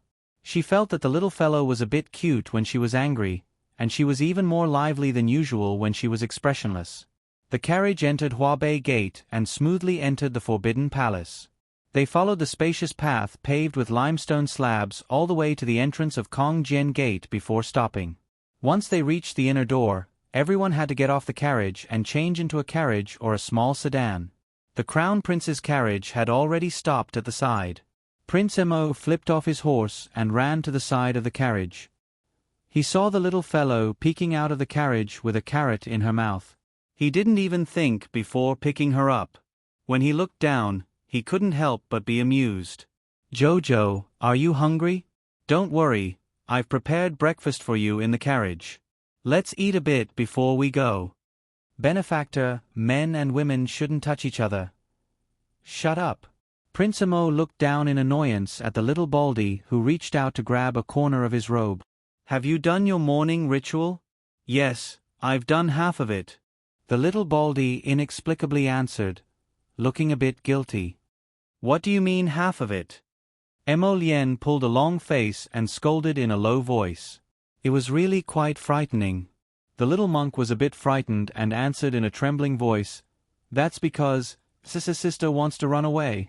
Abba glanced at the two of them in annoyance. "Continue your chanting after dinner. Don't disturb him and Jojo's private time." "Oh." The little monk knew that he was in the wrong. Prince Emo stretched out his hand and carried him to the carriage. He picked up his vegetarian meal and tasted it. Then, her big eyes suddenly lit up. Delicious. Wei Ziqin and the others also boarded their own sedans, parting ways with Xiao Zhongbang and Xiao Senator. The lunch banquet for the families of the officials of the 5th rank and above was divided into male and female guest banquets. The male guests went to the Chen Palace. The female guests all went to the Queen's Central Palace to pay their New Year's greetings first, then eat dumplings together to fill their stomachs. The New Year's banquet would begin at noon. In the evening, the great king and queen invited officials of the 3rd rank and above and their families to a banquet for the 8 great aristocratic families in the capital. This was a great effort to save face for the 8 great clans. Martial arts were prevalent in Seekong Planet, and the status of the 8 great aristocratic families in the capital wasn't inferior to the 3 dukes and 6 marquises. The banquet in the evening was hosted by the great king and queen and held in the garden of Qingshui Fine Park. The banquet didn't discriminate between men and women. After all, those invited were aristocratic families who didn't care about trifles, so there was no need to talk about male and female distinctions. It was said that this Qingshui Fine Park was a newly built scenic spot in the palace. There were 3 other gardens in the entire garden, so it was naturally impossible to visit all of them in one night. And the banquet was mainly held in Qingshui Fine Park's southern courtyard.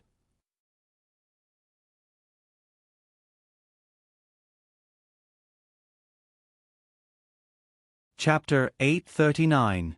I went to that Clearwater Fine Park, and it's really built well. The crown prince hugged his little wife and fed her as if no one else was around. He even said in a small voice, "If you like it, let's have Imperial Father give this park to you to play with." The great king, who was laughing and chatting with Su Pingyong and a few close officials in the king's palace, suddenly felt his nose itch, and he hurriedly suppressed his indecent sneeze.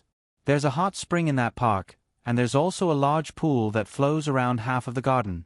The small pavilion is elegant, and the scenery is pleasant. At night, the luminous pearls set in the flower garden will all shine. It's so beautiful, you'll definitely like it."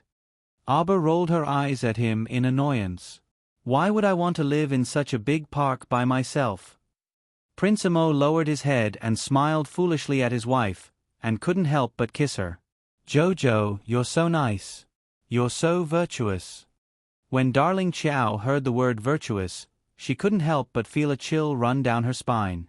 A little demoness like her who killed people like scything flax, how could she be virtuous? She really didn't know how the crown prince's eyes grew. Alright, Yong he also invited the capital's recently famous Luo family troupe to sing an opera. As the crown prince spoke, he scooped another spoonful of osmanthus soup for the little fellow, and let her swallow it without any explanation. In the past, the royal troupe was invited to sing every year, but they couldn't come up with anything new. Yong he suggested letting the Luo family troupe sing, and it seems to be quite popular with the madams and misses. "Do you like it?" He scooped another spoonful for her. Aba angrily reached out to stop his fingers. "I can't eat any more.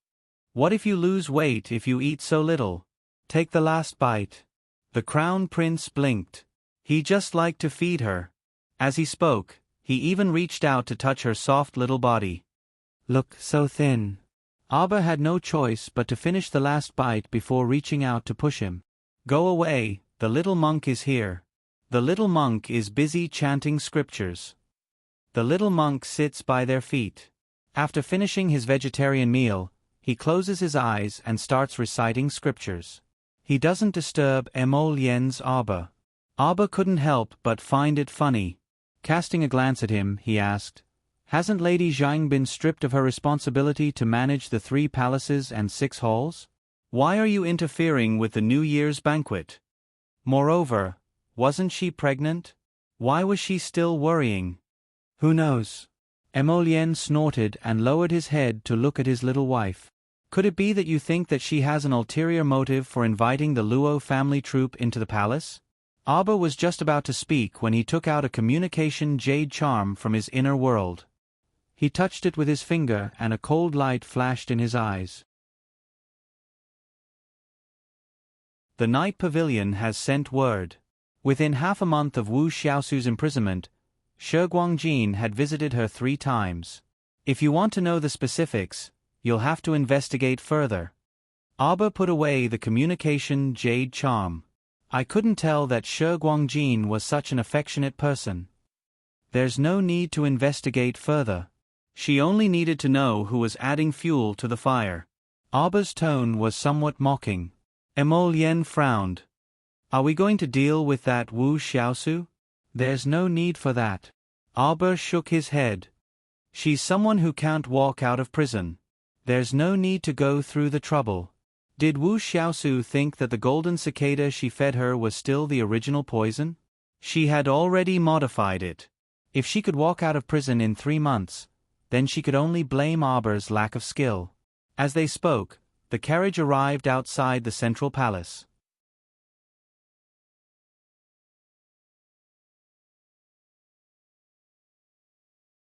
Chapter 840. Jojo, I can only see you at night. Emolyen didn't let go of his little lady. "Be careful. If you encounter any trouble, immediately send me a message." "I know." When he recalled Yonghee's actions, he didn't know what she was up to, so he could only deal with whatever came his way. Wei Ziqin and her second daughter also alighted from the sedan and walked over to bid farewell to the crown prince. Hence, Crown Prince Mo gloomily watched as his wife walked into the central palace and left with the little monk. At this time, many upper-class madams and young misses had already gathered inside the Queen's brilliant Sun Hall. The Chow family trio had arrived relatively late and was delayed at Huabei Gate. Thus, As soon as they entered, they received many sparkling gazes. It was one thing to see the Chow family trio at the small banquet before the New Year, since they had already witnessed the Crown Princess's prowess. But most people hadn't seen her before, especially the family members of those 4th and 5th rank officials. Right now, they were all curiously sizing up this little lady who suddenly ascended to the heavens in a single bound and became the Crown Princess. She really looked quite young. They wondered if she had reached marriageable age yet. 100 or so small tables had been set up on both sides of the hall. There was a spacious passageway in the middle, and at the end of a dozen or so steps, Queen Zhao sat loftily with pursed lips, looking down at everyone inside Brilliant Sun Hall. In the morning, she had received news that Her Majesty the Queen Dowager had sent someone to deliver that she had encountered you at Ziyu Mountain Villa, so she had left this naughty little grandson to celebrate the New Year with her in the mountain villa. When she thought of how disobedient her youngest son was, the Queen felt very uncomfortable. Now that she looked at this stoic-faced eldest daughter-in-law, she was even angrier. The mother and daughters of the Chow family stepped forward and respectfully paid their respects to the Queen. In terms of etiquette, no one could find any fault. But the Queen felt stifled. Look at the Shu family's 4th Miss, Shu Hui. She was so considerate and proper. Not only did she personally present a painting, but she also came early in the morning with Madame Shu to pay her respects. This was what a daughter-in-law should do. Look at the little stoic's languid appearance. What time was it already? He had just arrived at the Brilliant Sun Hall. The first thing the concubines asked when they came in to wish her a Happy New Year was, "Where is the Crown Princess?" When she saw the little stoic for the first time, she couldn't suppress the discomfort in her heart and wanted to ruthlessly explode. However, noble consort Zhang cut her off with a chuckle. "Crown Prince Consort, you really didn't come early. Her Majesty the Queen has been waiting for you since early in the morning." "I didn't think that she would wait until now. Have you repaired your sleeping quarters in Sephora Flower Palace?" Abba coldly shifted his gaze and stared at Consort Zheng. Consort Zheng was so shocked that she felt a chill run down her spine. Her fingers on the armrest twitched involuntarily. Damn it! She was so frightened by this girl that her body trembled a little. Consort Zheng was furious. The noble women below were also whispering to each other, talking about how Consort Zheng's bedchamber had been smashed a while ago. Wasn't it precisely the Crown Princess who did it?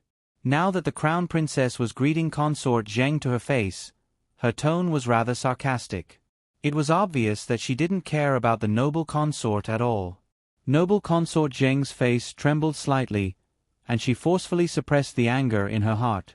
She forced a smile at Xiao Mu with great difficulty before forcing out a sentence from between her teeth. The Crown Prince Consort really knows how to crack jokes. You know very well whether I'm joking or not.